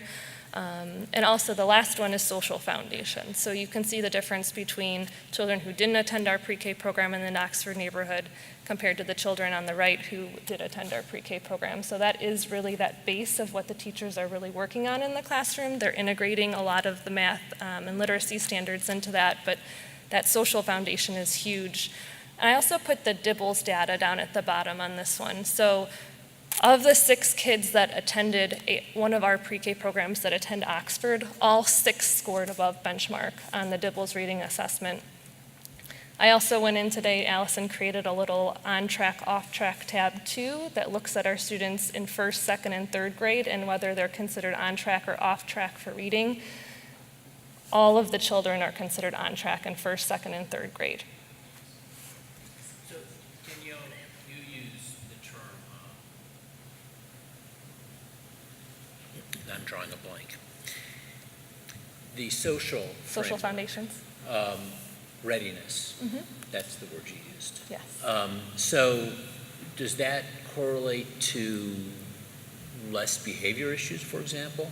I mean, it's among other things. but- That would be the connection that I would make, and from my conversations with our kindergarten teachers, what we're finding is the kids that know how to manage a difficult situation. They know how to tell a friend, stop, I don't like it when you do that. They can advocate for themselves. They have the language that they need to support themselves. They're then more, their behavior, the challenges around behavior are less for them. They have more self-regulation. So another interesting thing that I looked at was the children that had attended 1 year of pre-K versus 2 years of pre-K. So on the bar on the left, the blue is children who attended any 1 or 2 years of pre-K, and then in the red, if they attended 2 years of pre-K. And this is following trend data that we've been talking about in the early childhood world, that the earlier you start, the better. So the earlier not only doing intervention, but the earlier you're supporting that learning in the classroom, the higher yields we have. So our children who attended 2 years of pre-K, I think it's on the next slide, 8 of the 36 children attended both our preschool program and our pre-K program, and 7 of those 8 children scored above benchmark on the DIBELS assessment. Comments, questions? I have 2 questions, Danielle. One, the UPK funding, and here it has the program enhancement dollars, Garrity at 88, Noble in Oxford at 10. Could you explain to me the difference and why the enhancement dollars hasn't increased for Noble in Oxford? And is this part of the UPK funding? This is part of the funding. 2.0? So are you asking why Noble and Oxford have Yes. less money? There's only one program in that building. Okay. So when I applied, I didn't apply for a specific amount of money. They decide how much money they're going to give per child for scholarships and then also for program enhancement dollars. Okay. And my other question is, do you have a IEPs for the early child? We do have the data for all of the students who have attended our pre-K program. The challenge at looking at both children with IEPs and without is that our preschool programs serve children with a multitude of disabilities. I mean, we have some children who have no language skills, that are lower functioning. I mean, their disabilities are much more severe than other children's. You know, we have high functioning children that have autism as well, and then we have everyone in between. So it wouldn't be fair, I guess, we wouldn't be comparing apples to apples if we were including everyone just because of the different disabilities that we are serving. And do you have the funding for the early childhood education funding? We do have in the our ECE grant funding. We have 30 spots this year that we've received from the state that provide $4,000 per child. We have them allocated at Noble, Oxford, and Garrity, but they do have to be 4 years old to receive that funding. In the past, they did serve children who were 3 as well, but then the state went to say, oh, I think they probably reduced the funding overall, so they only allowed for 4s. And in some situations where you've exhausted all of your resources and you have spaces available in your 3s, then you have to go through a rigorous process to show that you've exhausted all of your resources to fill your 4 spots, and that's why you're asking for spots for your 3s. We have no issue filling our 4 spots. I just wish they'd give us funding for our 3s as well. Okay. Yeah. Thank you. So how much is the families out-of-pocket cost to participate in full-day pre-K? So if they were to pay full tuition, it would be $575 per month for the school day.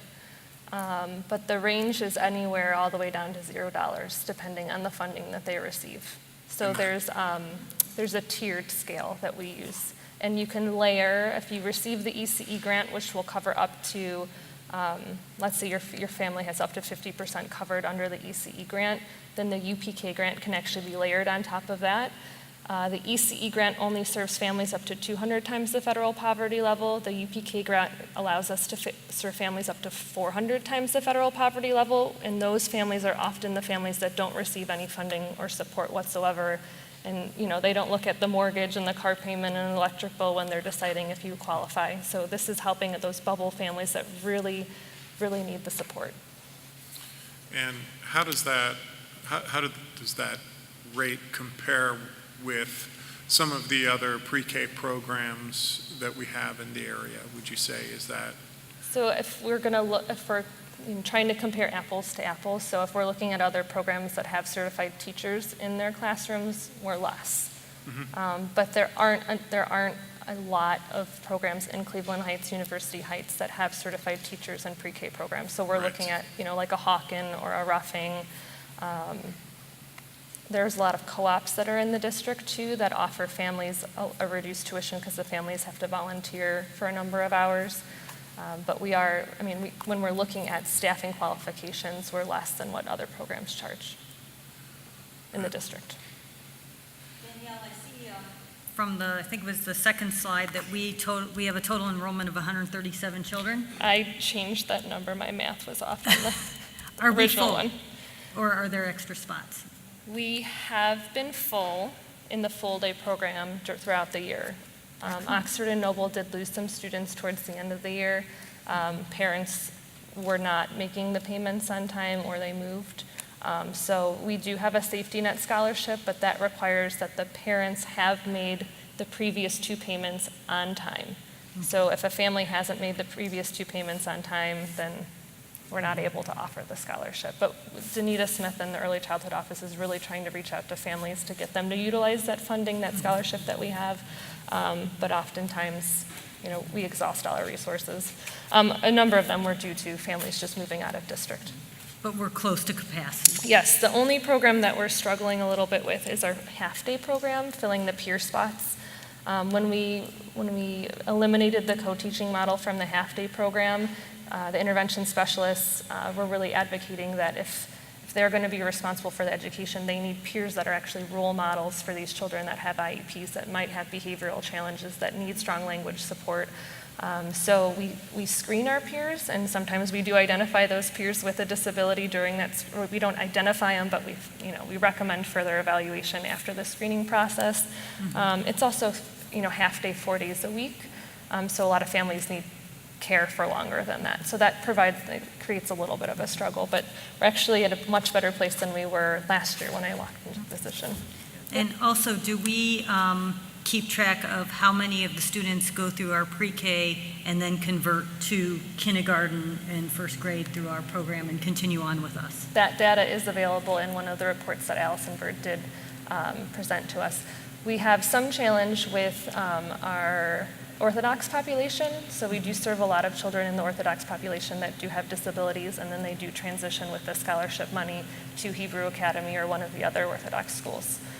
But a number of our children, especially in our full-day program, are staying. This year alone, I've talked to a number of families. I can think of 4 offhand that said the only reason why they're staying in Cleveland Heights is because they had such a great experience in the pre-K program. They had heard all the rumors about the elementary schools. They came, they were excited about the pre-K program. They saw how we really tout our family engagement, that the teachers were active, that they cared about their kids. And then they decided to show up to kindergarten information night, and they're in. Great. So it's a nice way to kind of open that door and create that close community for families in a safe environment. And then they can experience the district as a whole too. And how do we get the word out to our community that we have this wonderful program? What are we doing as far as marketing or telling our story? So I've been working with Scott on that. So last year we created that early childhood video that went to the district website. I've been flyering at local places, so you might see the district flyer up about pre-K. Scott's actually working on creating a new one. I'm not great in graphic design, so he's going to pretty it up a little bit for me. We've actually been doing some community events. So we hosted an event at the library, at the main branch library with the Literacy Cooperative. So they brought in different community organizations such as Shaker Lakes, Dr. Sender's office came, and we invited community members to attend that. So that was like a family workshop, a family literacy workshop. So they came, there was a snack provided, the partner organization presented like a fun read aloud strategy and talked to parents about how they can read along to their children or how they can engage them in math activities. And then the children got to play and ask questions. So we've been trying to do a little bit of community outreach too. I've been admittedly trying to steal some people from private programs by inviting their kids to come to our events. But also working to establish those relationships. Macmillan is one of the programs that we quite frequently work with because our children will attend our integrated program for a half day and then the district will transport them because they're within the boundaries. So trying to enrich that relationship that we have with them so that their staff feel supported too. Okay, thank you. One question, Danielle. Since we're not a part of Pre for Clee. We are not, because we're not in Cleveland. Okay, no, they didn't make any exception. For No Cleveland exceptions, Heights. I wish, Okay. yeah. Okay. So Cleveland has free public pre-K for everyone that's funded through the district, and some partnerships that they have. But no, we don't have that yet. Thank you. Do you offer any summer programs at all? Summer programs, not for the pre-K. We used to have a summer program that ran at Garrity. I don't know if it was 2 or 3 years ago that program ended. Is there a reason why it ended? Was it a funding issue? Was it an interest issue? Was it just a strategy issue? I'll find out. Okay. So I'm a little bit, it seems that you're close to capacity in much of what you do, and that's what success brings very often. And so I'm wondering, with our desire to see your programs expand and grow, are we going to reach a point soon where we need to take a leap of faith that we need to help you expand your program? We need to provide another classroom. Where do you see your program growing? And what sort of supports are you going to be looking to us to provide toward that end? I think the biggest challenge has been finding space in the buildings that would provide, an adequate space that the children could have a great experience in. I know that's something Dr. Dixon has been working on. There's many models out there. There are some districts that have moved towards having 1 or 2 buildings that house their early childhood programs. It allows flexibility with children moving from a half-day integrated program to their least restrictive environment becoming a gen ed pre-K program so they can then transition into a kindergarten program. Lakewood has a pre-K program in each building. They only offer half-day. So there's a lot of different models to look at, and then there's a lot of things to consider too. Each site that you open is a different licensing visit, different step up to quality visit, different UPK application for funding. We don't necessarily get more state grant funding for the ECE every time we open a classroom. So there's a lot of things to consider before kind of jumping into opening a new classroom somewhere, because we want to make sure that we're doing it in a way where the staff feel supported. I know one of the challenges at Noble and Oxford with one classroom being there is they feel like an island. I mean, they're alone. There's not anyone to say, hey, I have a question about this behavior. I have an idea about a lesson plan. What do you think? The rest of the community is all really over at Garrity. So that in itself proves challenging for them. But I think there's ways to make it work within the structure that we have. But as you're talking about the strategic plan and the plan for the elementary schools, it would be an important conversation to have. So I think we need to sort of keep in mind, the goals of our board is to find ways of expanding our base of students so more students can find success. And we know from the data doing pre-K helps us. You know, the more of this we can do, the better. You know, I'd say the more we can expand it, obviously within our limits and within reason, is important. When I first got on this board, I was thoroughly impressed with Dr. Dixon's efforts in trying to expand this and what's been done. But I also know that there's been a lot of physical challenges, and now that we're going through our facilities process, I think we do need to look at the physical side. I also think we need to consider things like the grade banding. I will tell you, I can't speak for all parents, but it's really, really scary having little kids mixing with fifth graders. Now, I'll tell you, I've had great experience in my family where you've had older Heights kids take care of their younger peers. I can give you many examples of that. But it's still fearful. I mean, how do we overcome that fear? How can we get more of those parents to give us a chance and try this out? So I think these are things that need to be in the back of our heads, in the back of staff's heads, as we sort of expand things. Thank you.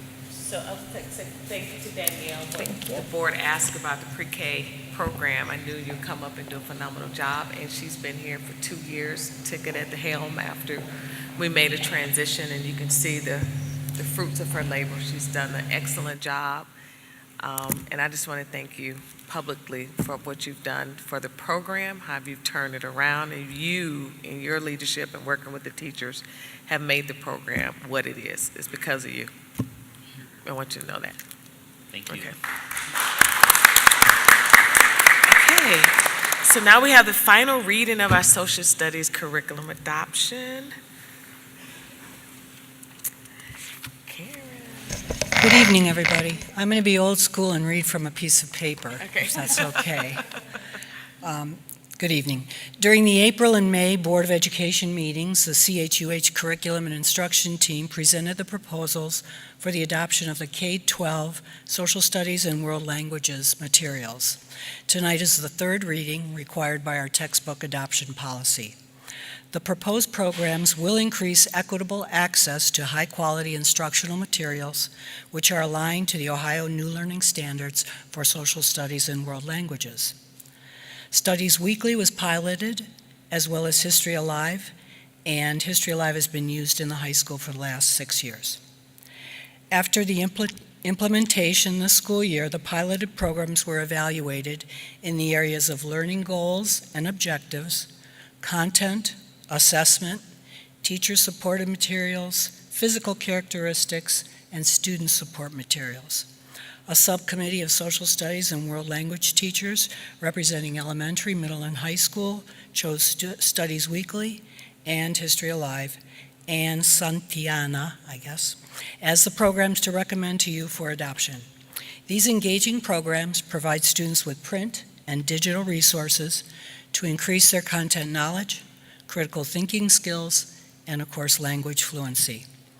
We hope that you will vote to confirm our proposal this evening so that the adoption materials may be procured, inventoried, and distributed prior to the beginning of the 2018-2019 school year.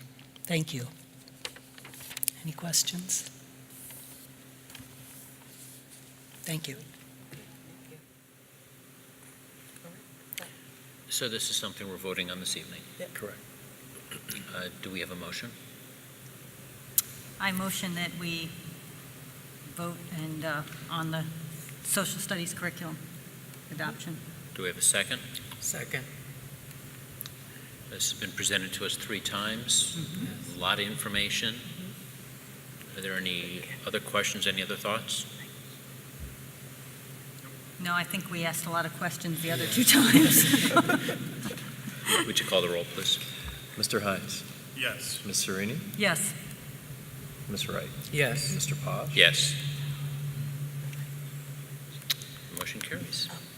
Should I have added foreign language too? I'm sorry, that's my fault. Foreign language, you want to come? Okay. Thank you. We had one, forgot foreign language was part of it too. Thank you, Karen. So just as a point of clarification, we are going through K-12 adoptions for both social studies and world language. We have piloted materials for K-12 Spanish, which is the Santiana program that Mrs. Bauer-Blazer had referenced. We will also be purchasing 9 through 12 French materials, and that will take us all the way up through our AP program. So it is for world language. We are not seeking any new materials for the Chinese program because we adopted those as that program was being built a couple of years ago. So they have secured the materials that they need. And then our ASL program here at the high school, which falls in the world language department, is using curriculum that they're creating. So they are not adopting something. They prefer to create the content and the curriculum they will be using. Can I just add this? We left that part off, and it should have gone on with the social studies curriculum adoption. It should have been both. At this point, we should probably do a separate motion. And a separate motion for that one, okay. Yeah, the presentation includes both. Right. So. Okay, so we're good. So we need a separate motion. So we need a motion to approve the language, the foreign language. I make a motion to approve the foreign language. And do we have a second? Second. Okay. Would you call the roll? Ms. Wright? Yes. Mr. Hines? Yes. Mr. Posh? Yes. Ms. Serene? Yes. Thank you, Ed Services team. That was my error for forgetting that foreign language, so I read your lips. Karen was like, foreign language, so thank you guys that I forgot about that. We want to make sure we have both of those ready for the fall. Thank you, thank you. Okay, so we have a couple updates. If we can have Ms. Gould, Felicia Gould can come up, and she's going to give us grading task force update and the gifted task force update in Toya Robinson's absence. Good evening. Board members, Dr. Dixon, in July of 2017, we presented a decision framework for a grading task force. So I'm here to give updates in regards to where we are at this point. Our 3 parent representative, 5 teacher representative, 2 principals, and 5 district members have been meeting since December of 2017, with our last meeting being in April 2018. We were charged with looking at a system of grading that is based on our board policy to help students, teachers, parents judge properly how well students are achieving. There are several forms of grading. It may be letter, norm, reference, percentage, mastery, pass, fail, standards, or narrative grading. So several members may have walked in thinking that that was all that our task was about. During the research that we did on the grading task force, looking at what our mission and vision actually said and started to think about what our values and beliefs are around grading, we have requested and recommended that our grading task force go into the next school year. The board policy is very broad in the sense that it encompasses what we think about grading, but some of the values and beliefs and the system that we think we need to provide for the grading is more research that needs to be done as a grading task force. We have looked at grading policies for all of our first ring districts, as well as we've looked at several research around Thomas Guskey's work in Kentucky around grading, and several other areas. So that is our recommendation for the grading task force, that we move and continue into the 2018-19 school year with the task force, and that the goal there would be to make some minor recommendations for board policy, but to really outline the administrative guidelines for grading. So you're looking at delaying it until the end of next year, so this time next year there'll be another presentation. Yes, because when we started to even look at the research around grading in our system, we have a standards-based type grading at elementary, and then we have traditional grading in our secondary schools. And then there is no type of grading that is evaluated for either percentages or letter grades. And so the task force really wants to look at something around mastery, so it's going to take some time to do research on what that really needs to look like, and also survey and get some more information. I think at one time, the word equity was used in how grading and how grades were actually assigned to students. Is that being tackled in this study? A lot of things have come up in the task force in regards to that, because like I shared, in elementary, we do the standards-based grading, but we also take the citizenship portion of that out, and that's also a separate factor that is also part of that standards-based report card, where at the secondary level, it is an all-encompassing grade based on what the teacher believes should be percentage or points given to that. Is any energy being spent on not grading, doing away with grades? I know There has been some conversation around that as well. But like I said, we have to do a lot of research in order to make that recommendation to the board so that it definitely aligns to what our policy says. Thank you, Felicia, and I appreciate that. I think that gives more credibility to the process, because now we see that different schools and different classrooms use different methods. And I appreciate the team wanting to take more time and maybe include some other people in on the conversation, so when it comes back, we can have a more of a aligned system. So I think that's a good recommendation. Next step. Toya Robinson is at a Title IX conference, and she just was able to get into the conference. So I'm going to give a few updates around Gifted. If there are questions, I would like to take those questions down and make sure that I get the person who has the expertise in that area to get those answers for you. And before you start, Felicia, I'd just like to tell the board that one of the reasons we had Toya to come back is we wanted to make sure that, this was the task force presented last year. Yes. And we started that new program, so the PETS program. And just as I recall, there were a lot of some community sentiments that we should get rid of our gifted program. But we partnered with an organization, and we Hanover Research, and we looked at our gifted program, and we decided to redesign it.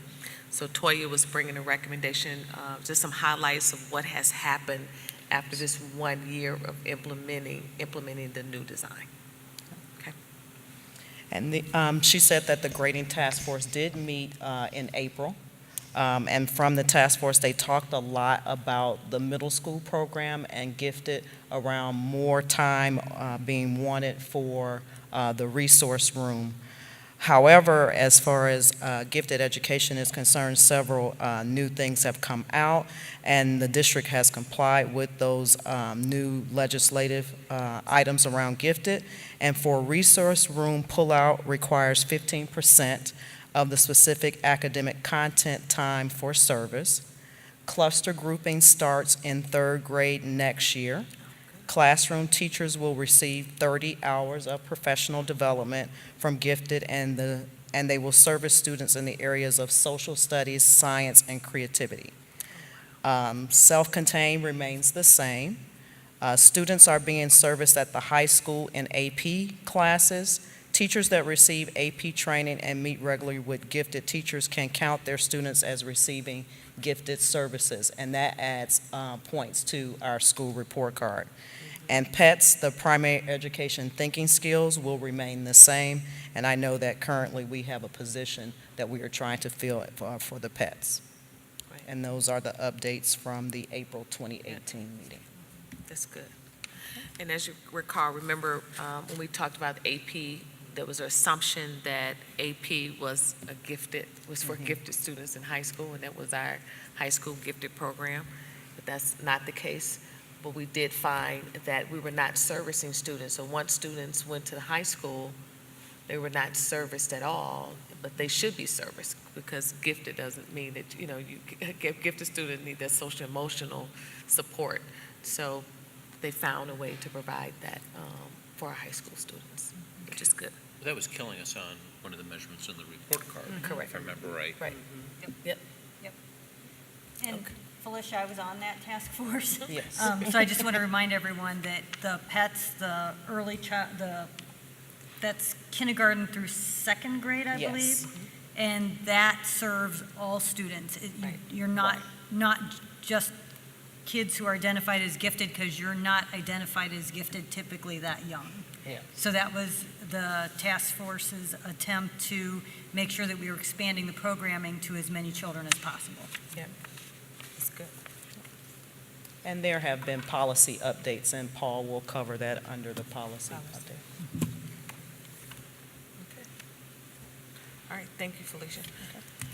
Thank you. So we have Paul, if you want to come up with our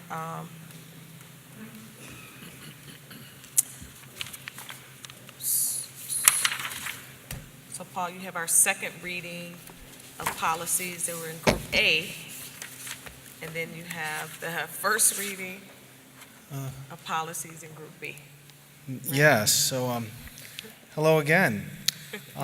We have two sets of policy readings, as Dr. Dixon mentioned, and I'll try to talk us through this. There's no reason to act on any of this. We will make sure that there are three readings for each group of policies before you need to take a vote. If we look at the second reading of Group A, there were 7 policies presented at the May board meeting. There were a couple suggestions, so this second reading would have these suggestions in them.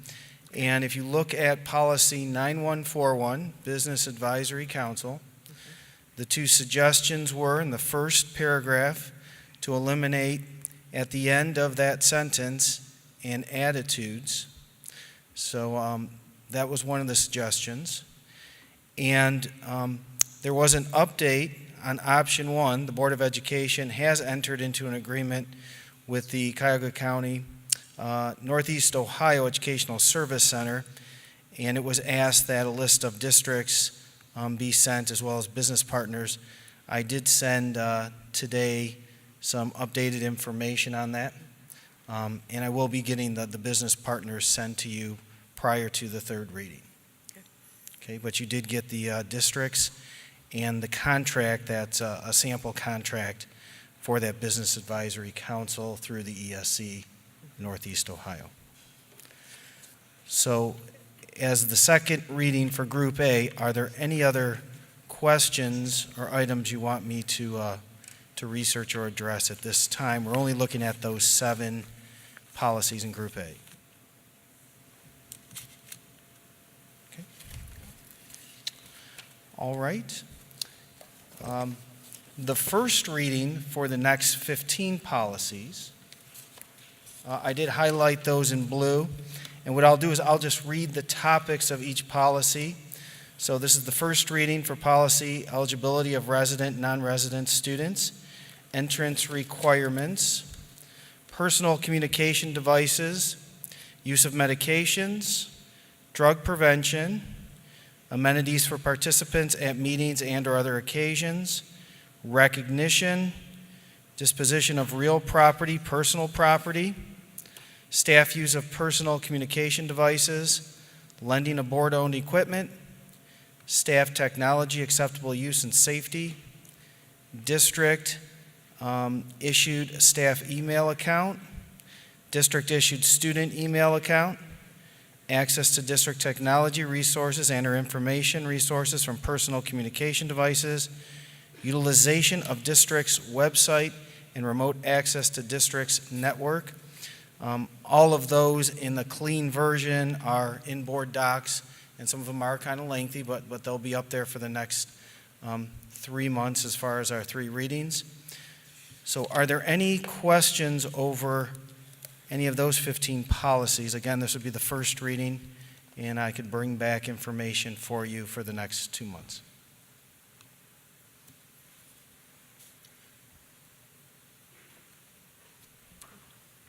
Jody, your committee has been Yeah, I'm on this committee, so yes, I've read through these multiple times, right, Paul?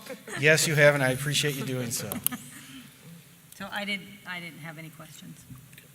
And you see a lot of them have to do with, they did a lot of revamping of the, of information technology. You'll see a lot of that with these policies. Yeah, there was a lot of updating of language of things that, either it mentioned technology that no longer existed, so we figured we should probably, technology was really outdated, or it didn't mention new technology that we included. Well, what I'm anxious to do is, I've not dug into the student handbook. Is that the word that we're going to be reviewing in the next couple of weeks? And I want to sort of see how that dovetails in with these. Because it's all intertwined.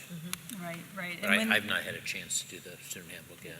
And where there were places that things conflicted with each other, I made a note of it, and I've raised those to Paul and to others on the committee that, hey, we have this policy, but now we've got this policy, and they contradict each other. So we've tried to resolve those as well.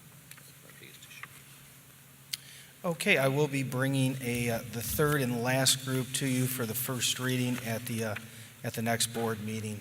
So we'll have 3 groups going, and I'll try to keep it organized. Hopefully these hard copies and the highlights and the highlighted in different colors helps to keep things on track. And just a reminder, the reason why there's different groupings is being on the committee and seeing how much there was to read at any one time, I didn't want to have the entire board be saddled with reading, 90 policies at one time. So I made the recommendation, can we do them in a couple of different groups just to try and make it manageable for us? Makes a lot of sense. Thank you. But it's confusing for Paul. It helped me too, so I appreciate that. All right, thank you, everyone. Thanks. Okay, so item 7, Ohio High School Athletic Association membership. This is just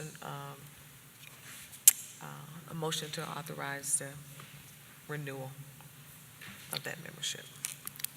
Do I have a motion? I motion that we continue our membership in the Ohio High School Athletic Association. A second? I second. We've had this document in front of us. Does anybody have any questions? Can you call the roll? Ms. Wright? Yes. Mr. Posh? Yes. Mr. Hines? Yes. Ms. Serene? Yes. I'm going to take number 8. Yes. We have in our hands a settlement and release agreement that's been discussed in executive session. Do I have a motion? I motion that we accept and execute this agreement. Do I have a second? I second.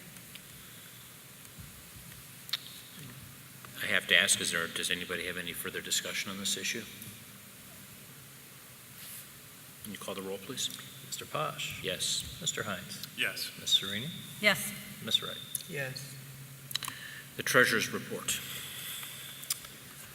Just one item that I wanted to mention tonight is that our latest popular annual financial report is now available. Hard copies are available at the Board of Education, but also this document is up on the district website. So I just wanted to first thank Mr. Wortman for all of his work. He actually did in-house the layout, and I thought it turned out really nice. We did take in input from various stakeholders from the last one that we did. So this one does include some additional information that the previous one did not. You also see some information that is repeated as we're trying to reinforce some messages. But again, this document is primarily intended to kind of give a quick overview of school funding, school finance, where our money comes from, where our money is spent, kind of reinforce some of those things that we've talked about in terms of vouchers and the spending and the money we're losing for that. And yeah, so I think it turned out very well. So again, appreciate any feedback from this document. But we're going to continue to publish this on an annual basis, and hopefully it will. It was a result of strategic plan goal number 5, which is increased transparency to the community. So, again, those folks who love a lot of detail and a lot of data, we still are doing our annual comprehensive annual financial report, and that is available also hard copy at the district or on the district website. But this is really intended to be a high level, just kind of inform anyone in the community who knows very little but wants to learn a little something about the district and school funding and our finances. Yeah, I think it's a very informative document, and I'd like to just thank both Scotts for their efforts. You guys did a great job. It's very well done. Thanks. I second that. I read the whole thing last night. Yeah. Oh, nice. Nice. Good job, guys. Thank you. Well done. Well, and I want to thank members of the community that gave us feedback. And I think, Alan, you're one of them. So thank you. Mr. Wilkinson. And you have not closed out the month? Oh, yes, so let me mention that too, just that you probably did notice that there weren't any monthly financial statements at this meeting. So in the notice for the June 19th meeting, we did add that finance items would be on that meeting for approval.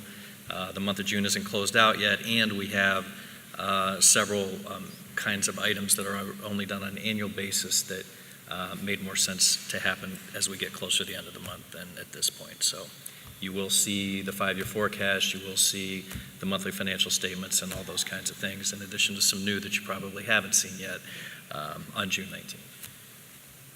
Good. Thanks for the reminder, Jim. The board's president report. So the bulk of what I would normally want to talk about, I'm going to wait until the retreat, because that's really talking about our goals. But there's 3 things I want to acknowledge. First of all, this is the success of our seniors. $10.3 million worth of scholarships. That is just absolutely incredible. Many people that hear that number want us to spread that as loud as we possibly can in this community. I made a presentation to the Cleveland Heights City Council, thanking them for passing their resolutions. But and I sort of mentioned that, hey, and by the way, our seniors were so successful. Well, I believe we had board members that attended the Beechwood graduation and the Hudson graduation, and we graduate approximately the same number of kids that those 2 districts graduate. And both Beechwood and Hudson essentially get A's and B's in their categories in the state report card. And we got a C, a D, and then a couple F's this past year. And they got $8 million worth of scholarships for their kids, where our kids just beat them. And I would say that I think when you look at our demographic, there's many of our kids that are involved in CTE programs that are being prepared for this world, making good money and good jobs. But they're not going off to college. They're not looking for scholarships. It's just amazing how the state doesn't give us credit for this kind of stuff. So every teacher has had a role in the amount of money that these kids have earned, which leads to my last item, and that is the very successful Thank the Teacher banquet that we held last week. That was perfectly orchestrated by staff. We need to be thanking our teachers more. We hear a lot of grumbling about teachers always under attack. I mean, when you open the newspaper, when you look at what ODE does, they are under attack. And I think whatever we can do to support them is good for, I'm going to say it's good for business, which means it's good for our kids, because that is our business. So thank you very much for staff putting this together, the whole idea of doing it and supporting. Thank you to Lisa for your leadership in that, and then having your staff pull that off. That was just really great. Yeah, thank you. That was the staff, the total team that came up with the idea. They pushed it, and you're right, they executed it, and it was a nice job. Felicia and Paul and Scott, nice job. The whole team did a great job. Well, it Great was job. really spectacular to hear the union leaders just sort of nod their head. This is great stuff. Yeah. And, you know, good. that's what we want to hear. So, Yeah. and we got valuable feedback, so when we do it again, we can make it better, because that's what life is all about. You do something and you make it better. Yeah. It was already good, but, okay. It was good. Moving on, are there any board committee reports? The Bond Accountability Commission is meeting tomorrow. I would love an update of where they're at, and if possible, it would be great if they could come to one of our meetings, not they as a whole body, but Sure. if a presentation can be made, just to give us an update of where they sit, what's going on. The 19th, they are. Okay. Okay, good. Excellent. Any other board committee reports? Unfinished business? New business? I think in our retreat, there's a couple items that I've heard sort of individually that you guys want to attack, and I think then we can sort of bring that forward, bring some of these ideas forward. Are there any correspondence and announcements? Do I have a motion to adjourn? I motion we adjourn. A second. Call the roll, please. Ms. Wright? Yes. Mr. Posh? Yes. Mr. Hines? Yes. Ms. Sereni? Yes. Thank you, everybody. Thank you.